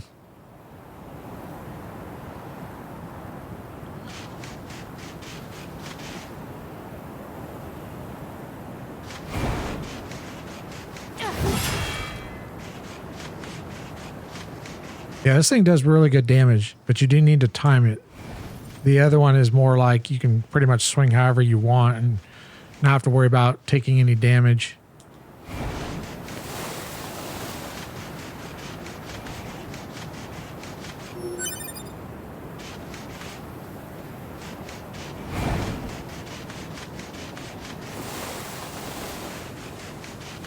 It's like a whole cluster of enemies over here. Whoa. Whoa.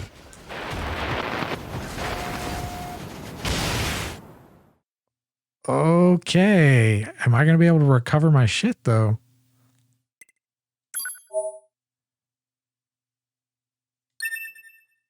I don't know if I'm going to be able to recover my chips.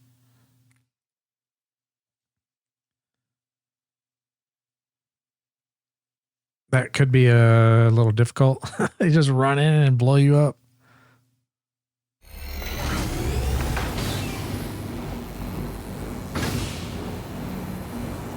Okay, let's see if our body's on the...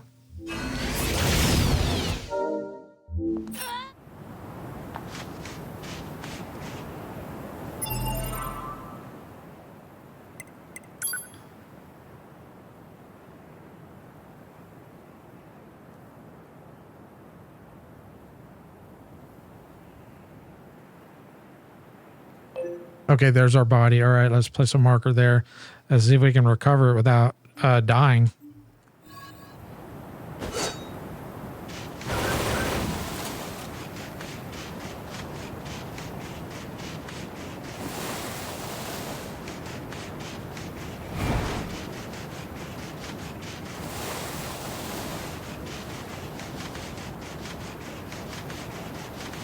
There was a bunch of those motherfuckers that just ran in and just blew me the fuck up.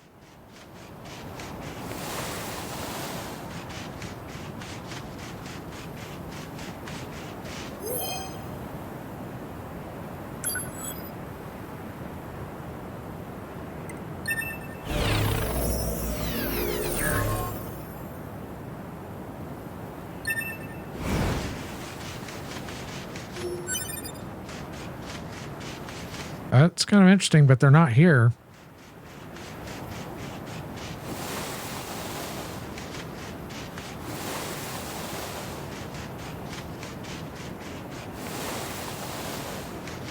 I don't think I've ever run into those things before.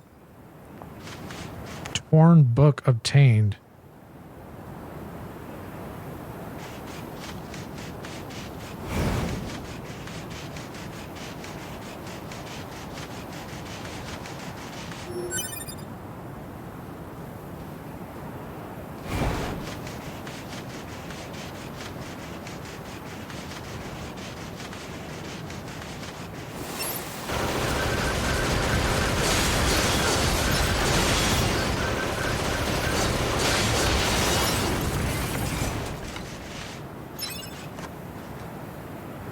Let's take a look at this torn book.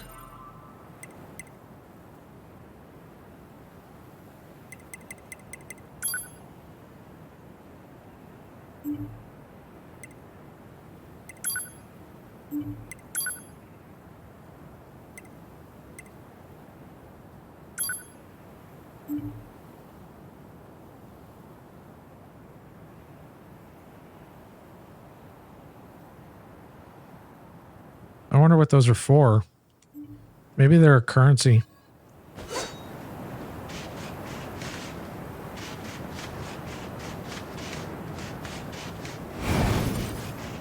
Like maybe one of the NPCs like collects torn books or some shit.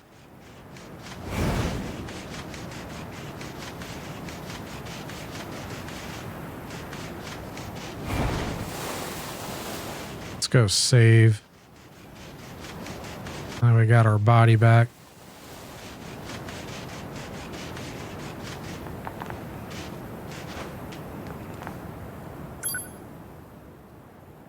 Oh yeah, there's a lost equipment.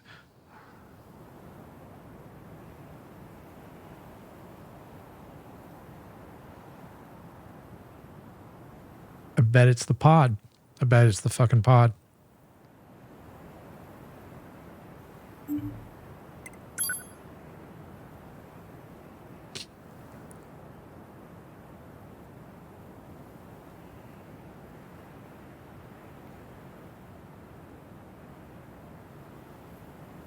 Okay.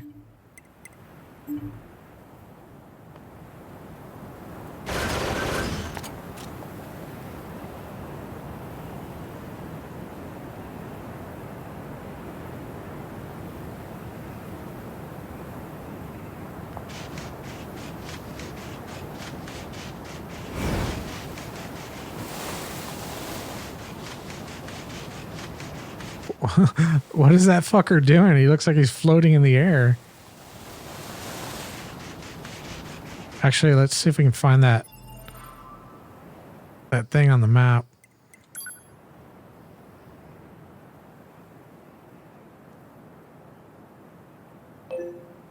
Current destination. Current destination.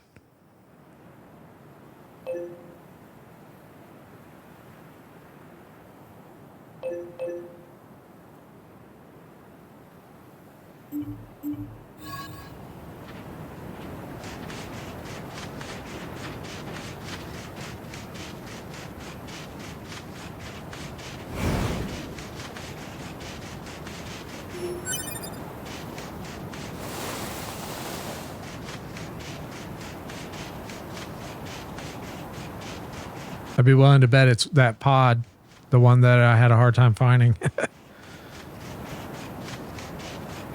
The fishing one I kind of got lucky with. It does take a little while. You have to like sit out there and just fish in this one spot and eventually you catch it. But this one I had a really hard time finding. But I never realized there was an email for it. So maybe, okay, it looks like there's a bunch of assholes over here.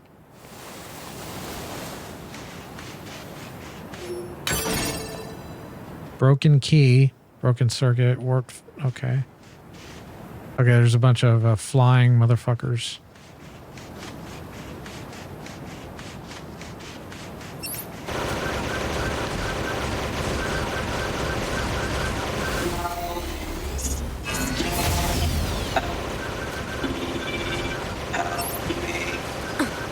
To be, it's fine. Their speech doesn't mean anything. They're just emitting words at random. If they wanted help, why would they be attacking us? Yeah.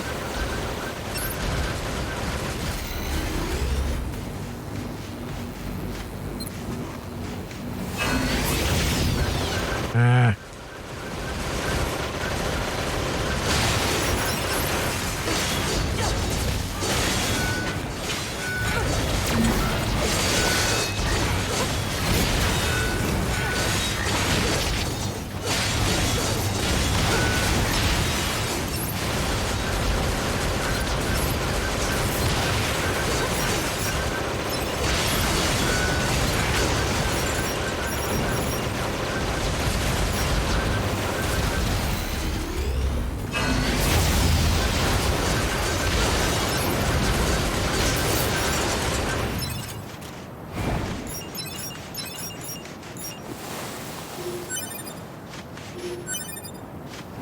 Yeah, I'm getting a lot of the chips that I was tempted to buy from just killing these enemies, so I'm glad I didn't buy them.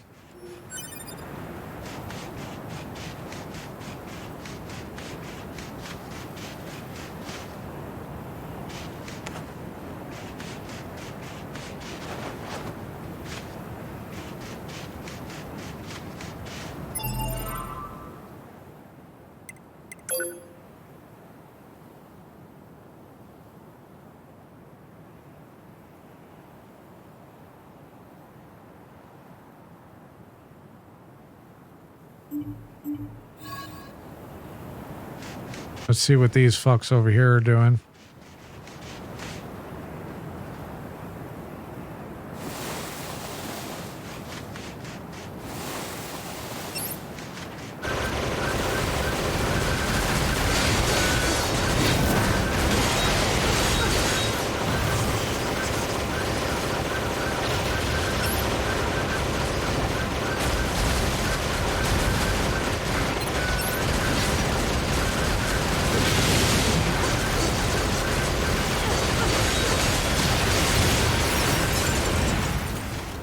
Whoa.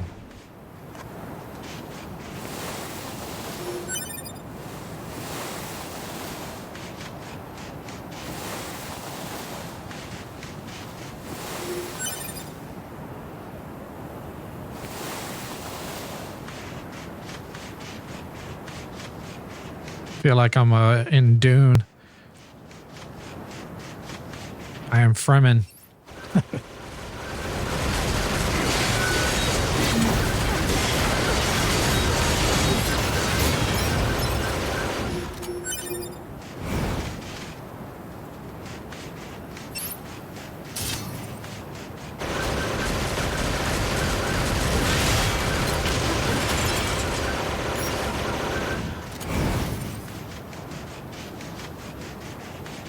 And the pod isn't going to glow like this.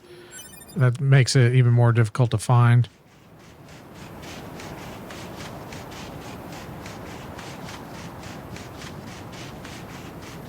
And it's not in a chest, I don't think.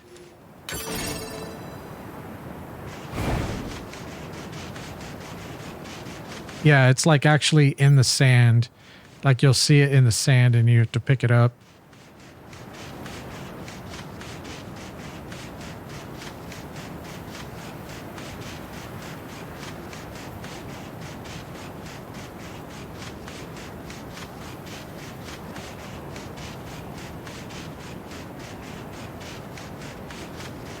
I think I'm at the... Now I see why people were using a banding mod for this. The game does have a lot of banding.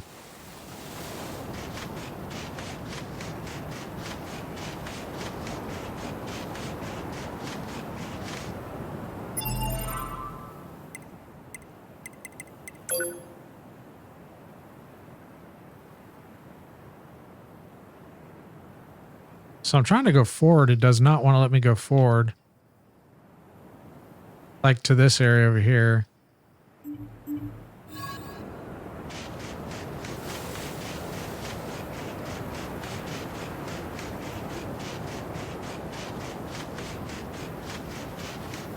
I may have to wait to try to get the...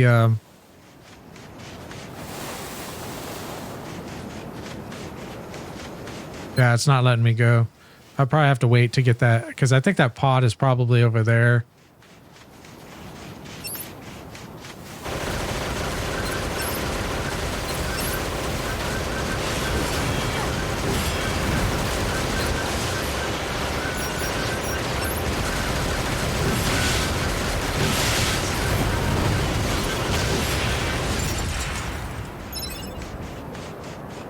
Yeah, I can't even get the loot.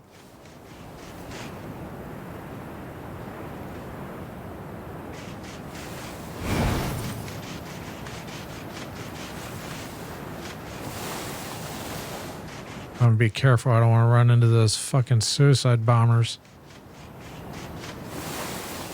Okay, now it's letting me fucking come over here.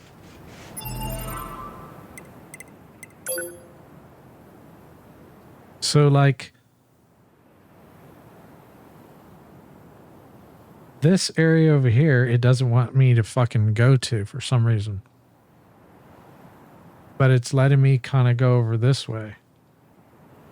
So, I don't know, we'll see.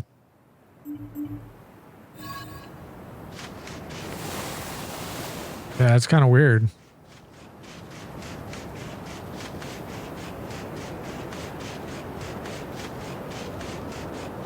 Boy. Hello, Luga Bjorn? Luga Bjorn? I hope I pronounced that correctly. Welcome to the stream.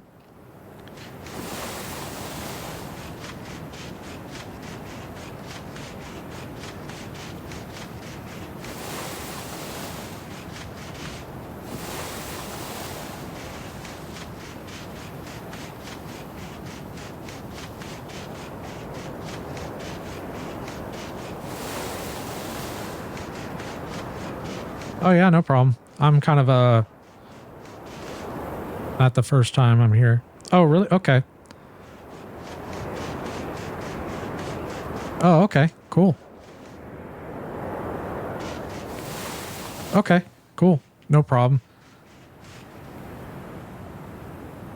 I have a memory span of a goldfish, but and I don't say this, you know, like, you know, come and lurk or whatever, but unless like somebody's here more frequently, it does take a little while to commit to memory, but I'm sure you understand.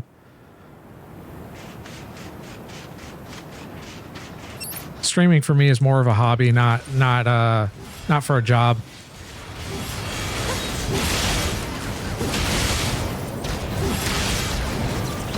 But I don't say that to guilt trip, like to get you to watch my stream.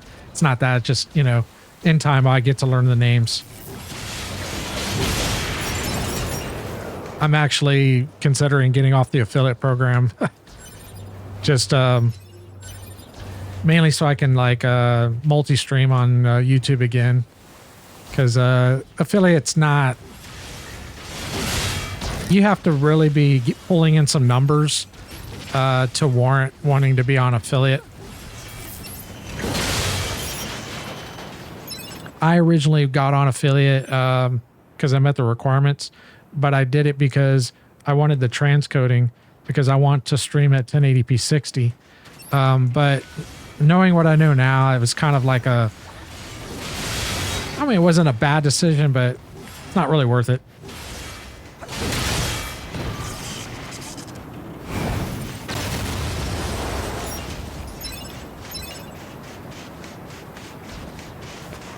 Oh, wow. God of War. Yeah. The reason I stopped at that point was because shortly after I started that run, we found out that God of War was going to get an upgrade for the PS5. The PS5 was not out yet at the time. So I was like, oh, well, then I'll wait for that. I have not gone back to it since then, though, but it is one of the games I've been thinking about.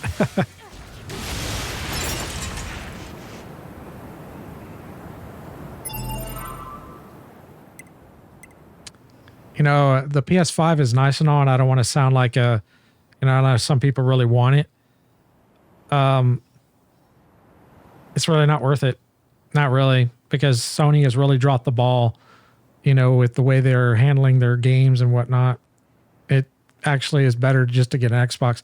I don't regret getting it because it does kind of benefit me because now I can play God of War at 60 FPS, Ghost of Tsushima, Spider-Man. Yeah, the only reason I don't own an Xbox, not because I don't like Xbox, it's just I have a PC, so I never felt like it was worth it to buy an Xbox when I can just play my games on PC. And now that Xbox is doing that like Game Pass thing or whatever, I mean, that's really cool. So I don't mind subscribing to that and downloading the games and playing them on my PC. That's like a really awesome feature.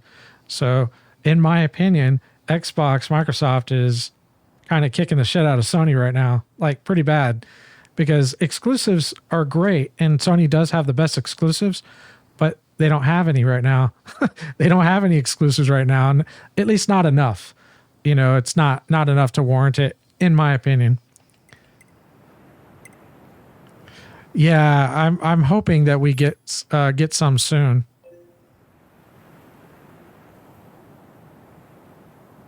Yeah, I don't think I'm gonna be able to get that, so I probably should just head over here.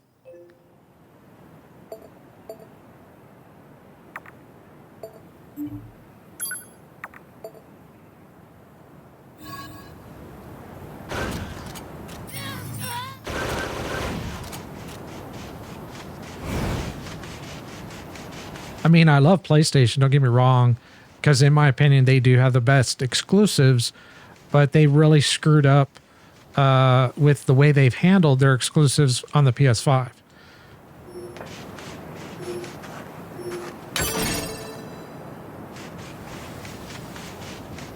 Yeah, last time also I was here, I was telling you about making my PC and I finally did it.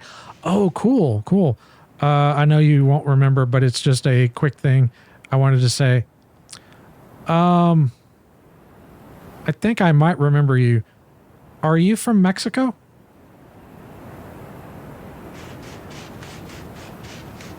Because, okay, yeah, I do remember you. Yeah. I think I was fighting that troll in the cavern, and I think we talked for a bit then. So yeah, I do remember you. I didn't click the name though. Well, congratulations on your PC, man. Yeah, I remember you said that you were kind of more of an Xbox fan.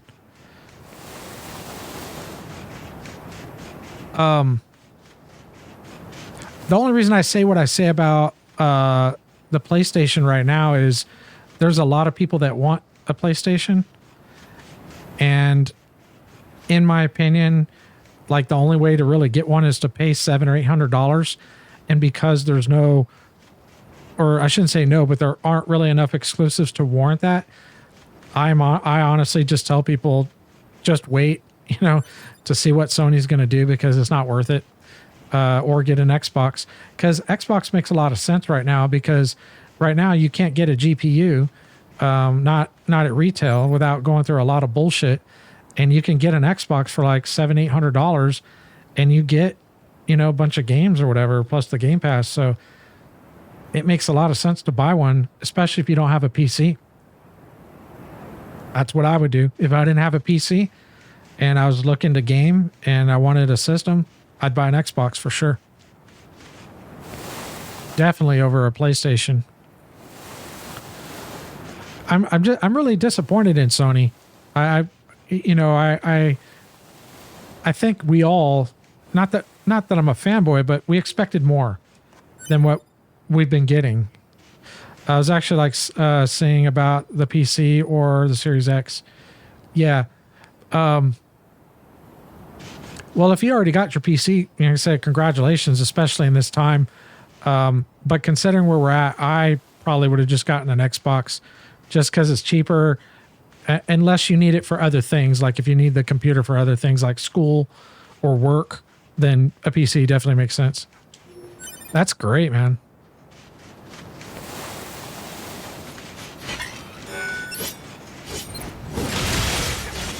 Oh, this guy's a level 13.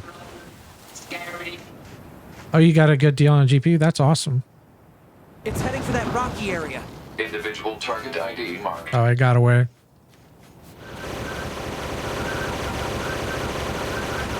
I actually got really lucky. So I had a 2080 Ti. I got a GTX 1080 superclocked. It was like, dude, that is good, especially with the times the way they are right now, because they're really crazy. So yes, congratulations on that, man. My buddy has a 1080 as well, and he's been wanting to, you know, upgrade his system or whatever. And now he's like in this spot where he, you know, he can't unless he pays a lot of money. And I told him, I was like, you know, the 1080 is still a great card. I think the only thing he really should do is upgrade his CPU because he's running a AMD 1700X. And I'm like, dude, just, we got to do something about that. Because just upgrading the CPU alone would drastically improve his gaming performance. Yeah. But he wants to go Intel this time. AMD's gotten better. They're getting better. And I think with another generation or two, the reliability should kind of start matching where Intel's at. And Intel's kind of in trouble. It depends. Like for me, like on my gaming system, I still run Intel and I have no desire to switch to AMD at this time. And I'm probably going to stick with this chip or this system for the next 2 to 4 years, unless something groundbreaking comes out with either Alder Lake or something with AMD. But AMD's had, for me, because I'm on my third AMD system, which is what I use for streaming, I've had issues with reliability and compatibility that I don't have with Intel. So the performance is good for more multitasking on AMD than what you're going to get from Intel. And it does use less power. And they used to be cheaper, but now they're not. They're actually more expensive than Intel. But I've run into issues with my capture cards not being compatible for one reason or another, mainly with Elgato. I've had a little bit of trouble with my Avermedias, but that's gotten to the point where I think it's almost resolved. And just other compatibility issues or whatever that don't exist on Intel. Intel, like everything works on Intel. And then also with, at least with games, if you go with Intel, you're not going to have any issues with games whatsoever. If you do, it's the game itself. Whereas AMD still struggles with certain games that doesn't do so well. For example, I don't play this game, but Call of Duty Warzone, there was a building that was put in on a patch or something, an expansion or something. And apparently people running AMD CPUs, because they're running at low resolution, high frame rate, which is like 1080p, they were not able to go into that area because for some reason the CPU performance would kind of tank. I don't speak from experience. I'm only regurgitating what I heard and what I saw because the guy who did a video on it showed it. And he said that all the people running AMD avoid that whole area in the game, but everybody else on Intel is running around playing it like normal. And I was like, oh, okay, that kind of makes sense. Oh, it just shuts down. I mean, it's hard to say for sure, but if you're having random shutdowns, it sounds like it might be a power supply issue.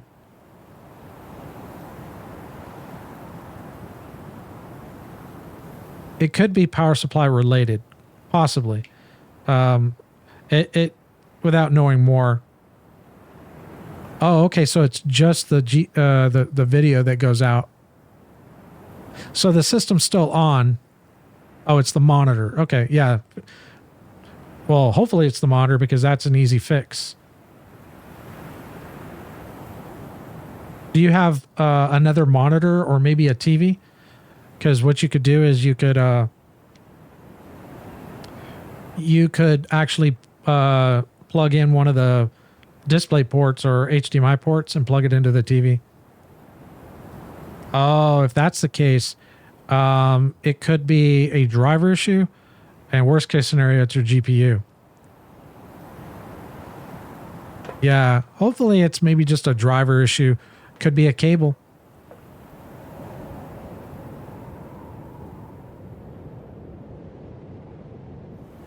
Another thing it could be, and I didn't know this for a long time.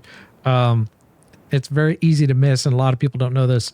When you connect, if you're connecting it with a DisplayPort cable, it is the ruin of a former human residential area. Generally, one end is supposed to go into the GPU, and the other end is supposed to go into the monitor. If you have the cable reversed, it can cause that issue. I actually had that issue, and I never knew about that, and then I swapped it, and it fixed it. So you might try flipping the cable around. I know it doesn't make sense, but it's possible that could be I don't want to get your hopes up, but it wouldn't hurt to try, because DisplayPort cables are supposed to have one end dedicated for the out that comes out of your GPU and the other end that goes into the monitor. Yeah, so yeah, give it a try. I mean, again, I don't want to get your hopes up, and it does sound like BS, but it is true, especially if it's an active cable. Passive cables, not as much, but can still be required. I have to do that with all of mine, but mine are all active. So, because I have my systems in another room and I got my monitors like on the other side of the house. So I have to run these 30-foot active DisplayPort cables in order for it to work. But you don't need to do that, but it's definitely worth a try. That could potentially be an issue, or what could be causing it.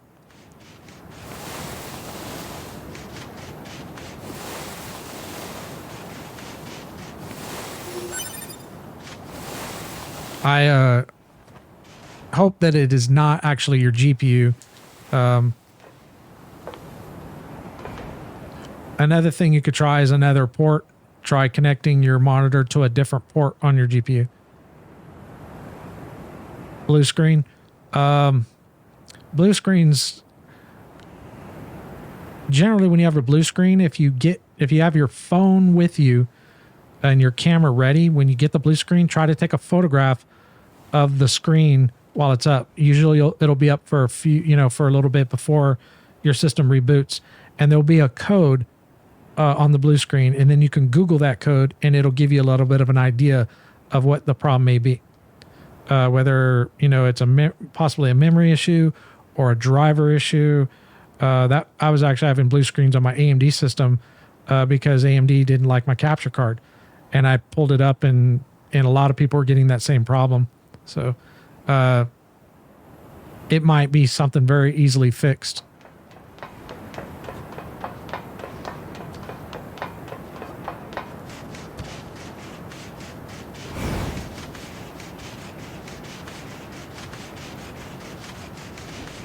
Yeah, just a few tips to try out. Again, I don't know for sure if that'll help you, but hopefully something does.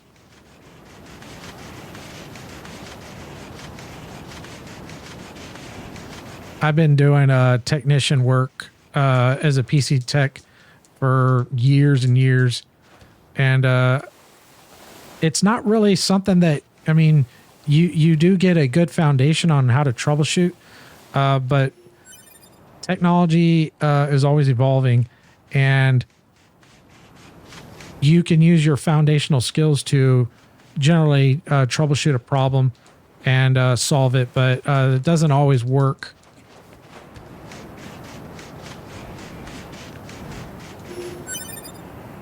I think most of the problems I've incurred, I've always been able to figure out, but not always easy. I'll give you an example. So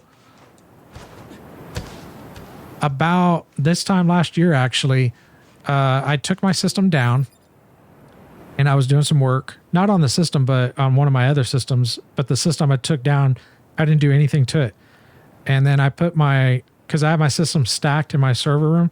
So I put the system that I was working on back in. Then I took the system that I didn't do anything to, which was actually the system I'm using for streaming, and I put it back in and plugged in the power supply, and it wouldn't power up. No power at all. I was like, what the hell? I didn't do anything to it. All I did was unplug it. And it wasn't getting any power.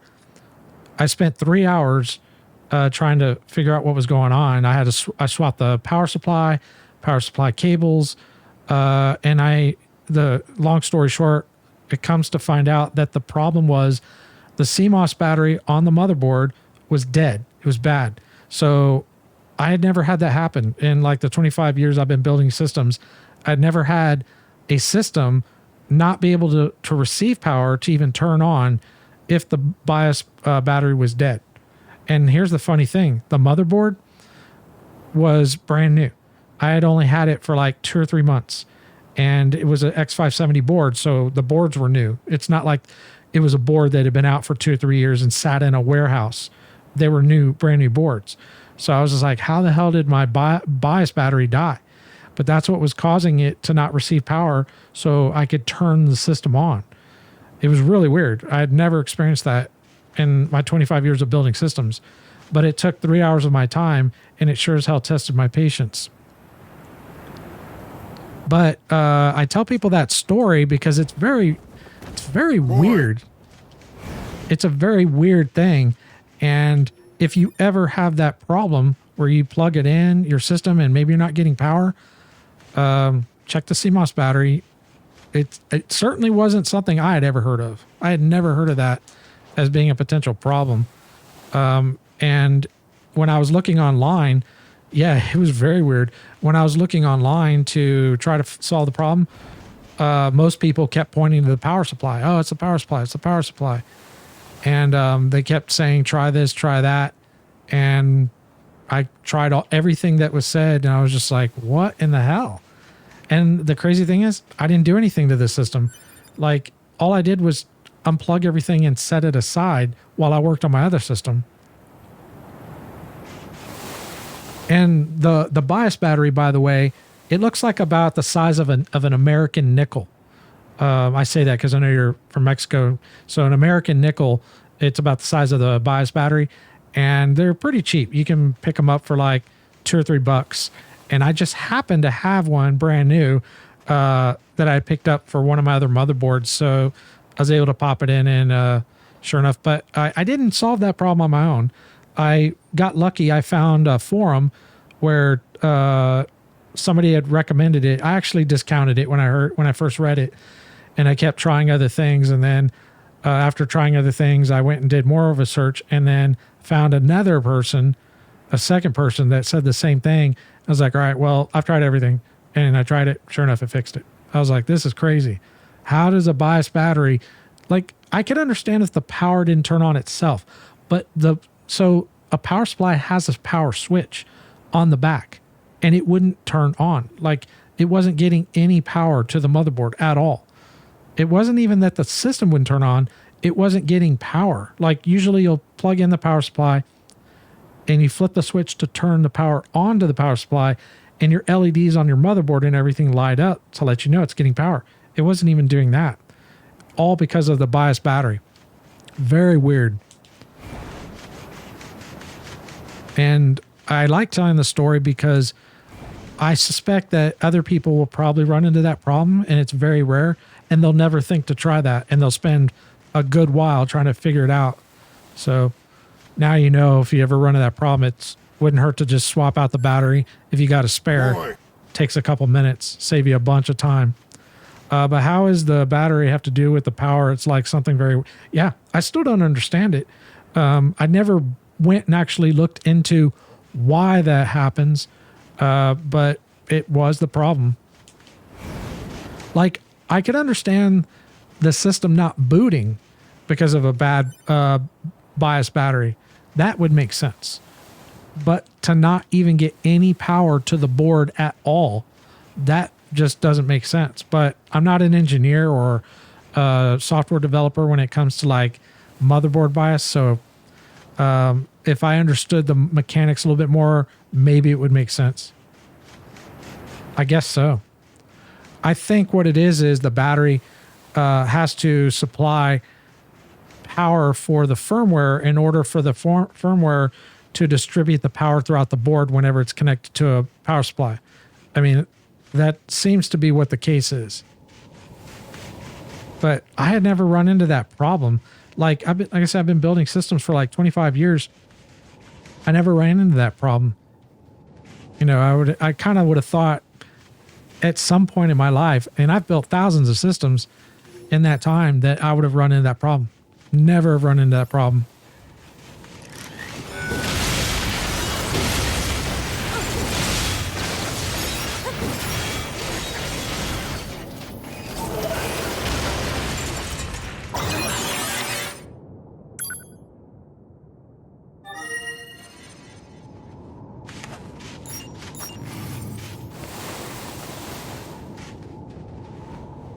You know what this city reminds me of?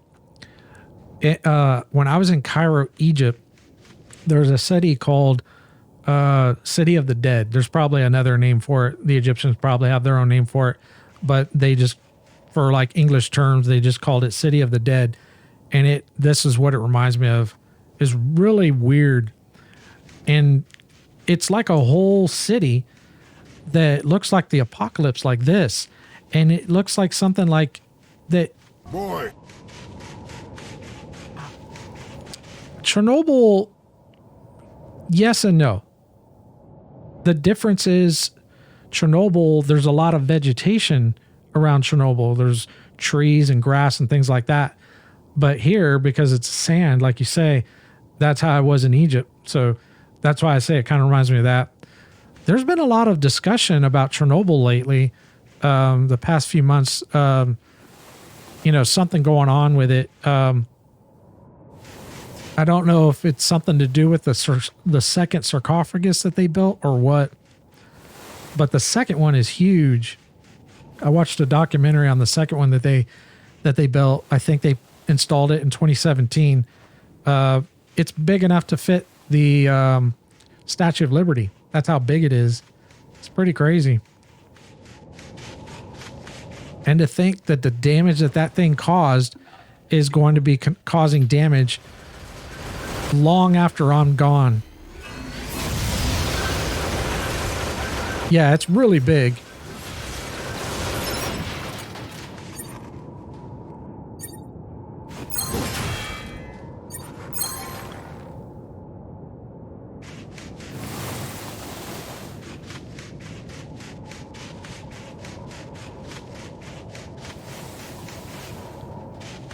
I know I'm supposed to go to the red, but I'm trying to go around picking up stuff before I go in there.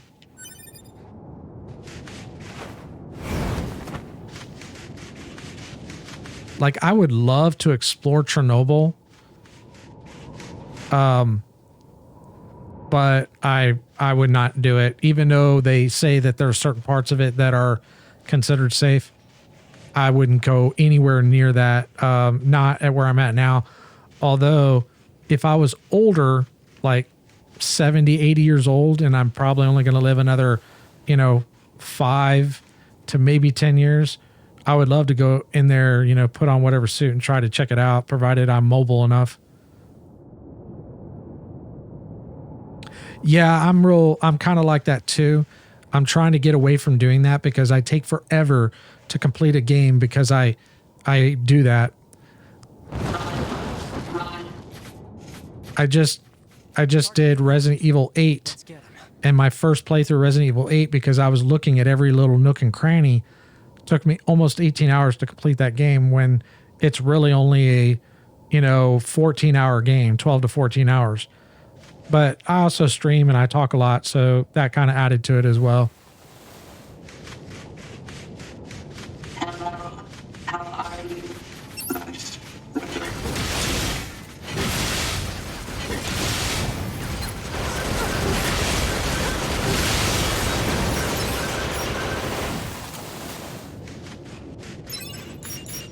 I've been trying to think about maybe instead of looking for every little thing and trying to collect every little thing, play the game.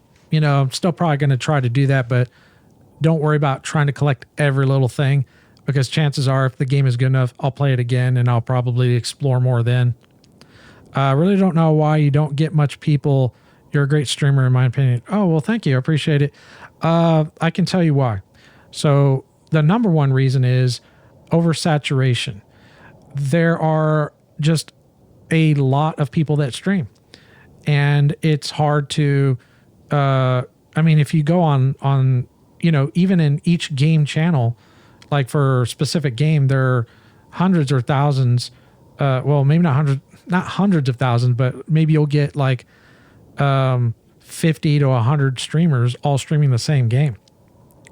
So you're kind of competing with other people who are streaming.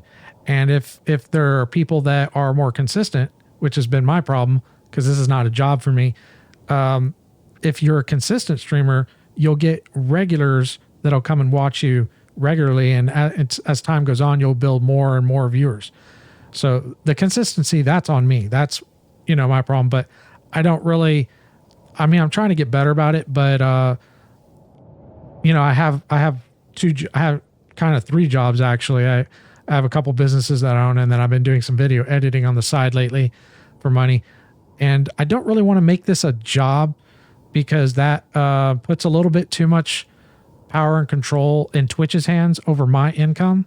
And I'm not going to allow that. I don't trust Twitch to do that. So, and I'm not going to do that.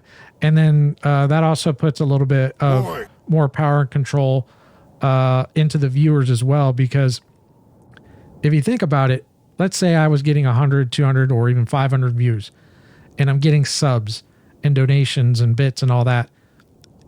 If I start getting that, I'm now kind of an employee to my viewers. I have to cater to my viewers. And while there are some streamers that get so big, they just kind of say, well, screw my viewers, I'm going to do whatever I want. They're going to watch anyways. Those are very few. But the average streamer that has the, 200 to 500, viewers, they kind of have to cater to the viewers and jump through the hoops in order to keep them watching. And I don't want to worry about that. I'm a grown man. I'm 46 years old. I'm not here to babysit. I'm not a daycare. And that's another thing. That's so a lot of the viewers are kids, and that's cool. Nothing wrong with that. They're not, there are adults that watch, obviously. I'm not saying there aren't, but the majority of the target audience, or I shouldn't say target audience, but the majority of the audience are kids, that go all the way up to like mid 25. And then once you get to mid 25 to 30, you'll have, that's another group, and those people watch. And then, but as you get older and older, 30 to 40, there are very few people that are between the ages of 30 and 40 that are going to be watching live streams. And kids want to watch generally what they can relate to. And, it's kind of a generational thing as well. So those are a few of the reasons why, but I'm okay with it. Like, I prefer to be more of a host to just a handful of viewers, maybe anywhere from 5 to maybe no more than 15.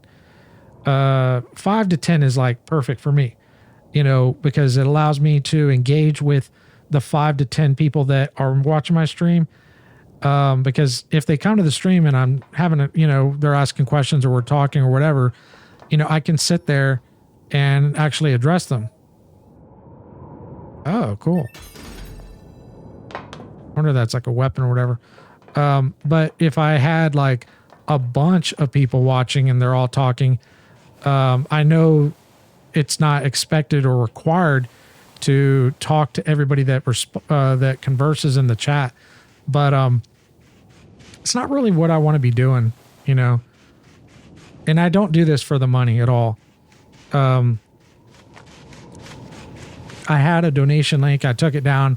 I'm thinking about putting it back up after I get rid of my affiliate, and only once I feel I'm at a place where I'm streaming more consistently and at a time where people are able to watch. Because because I work quite a bit, this is not a job. It does make it more difficult to stream consistently. Whereas if you look at the bigger streamers, that's their job. That's what they do. That's what gets them out of bed every day.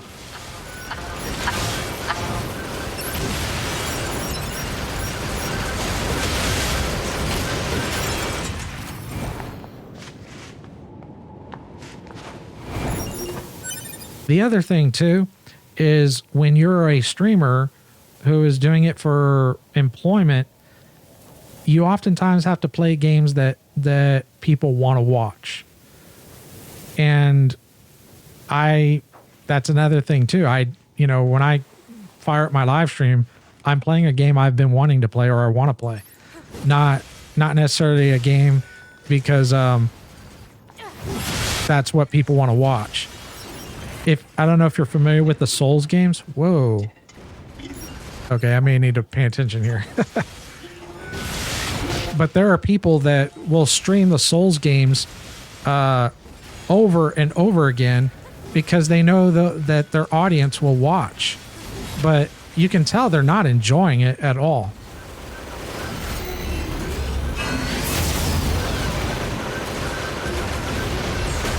I think this guy flies or something. Yeah.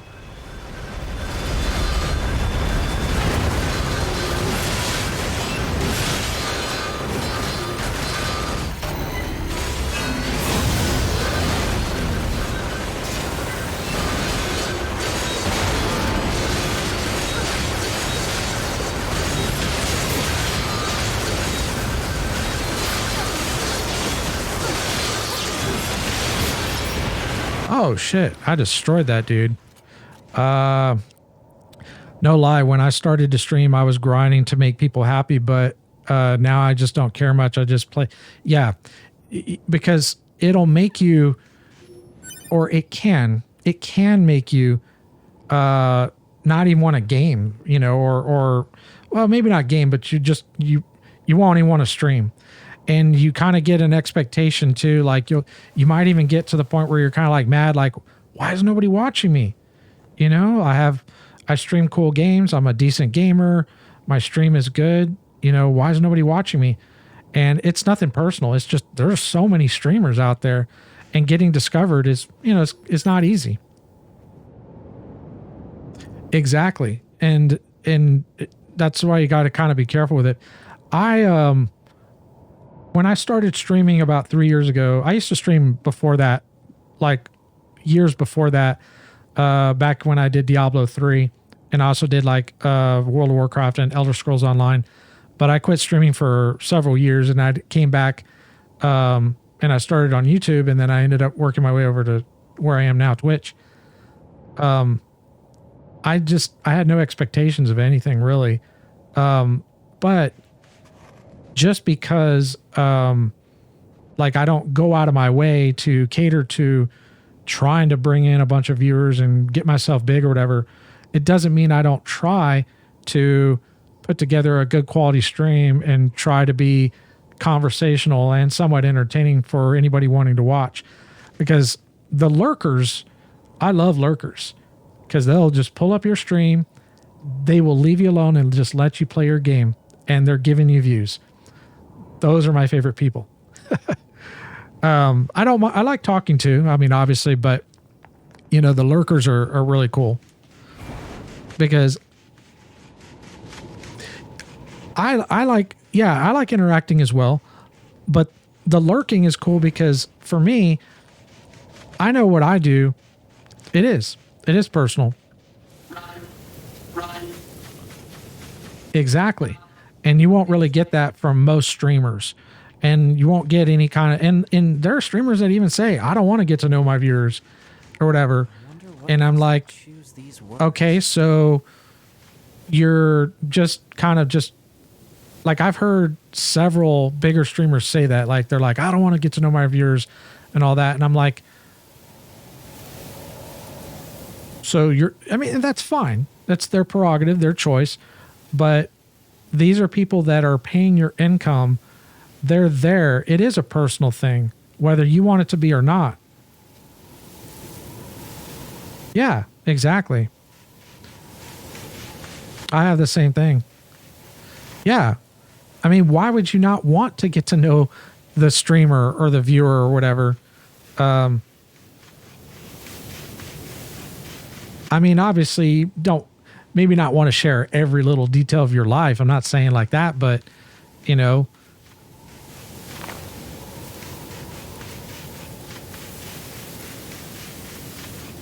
These are android bodies. Hypothesis. They were killed by local machine life forms. What are they doing here? Unknown. It's like they were gathered here. Yeah.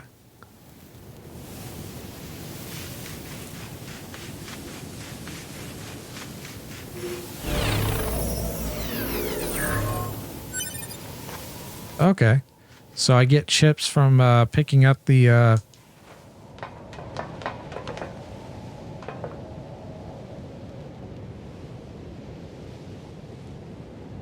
yeah.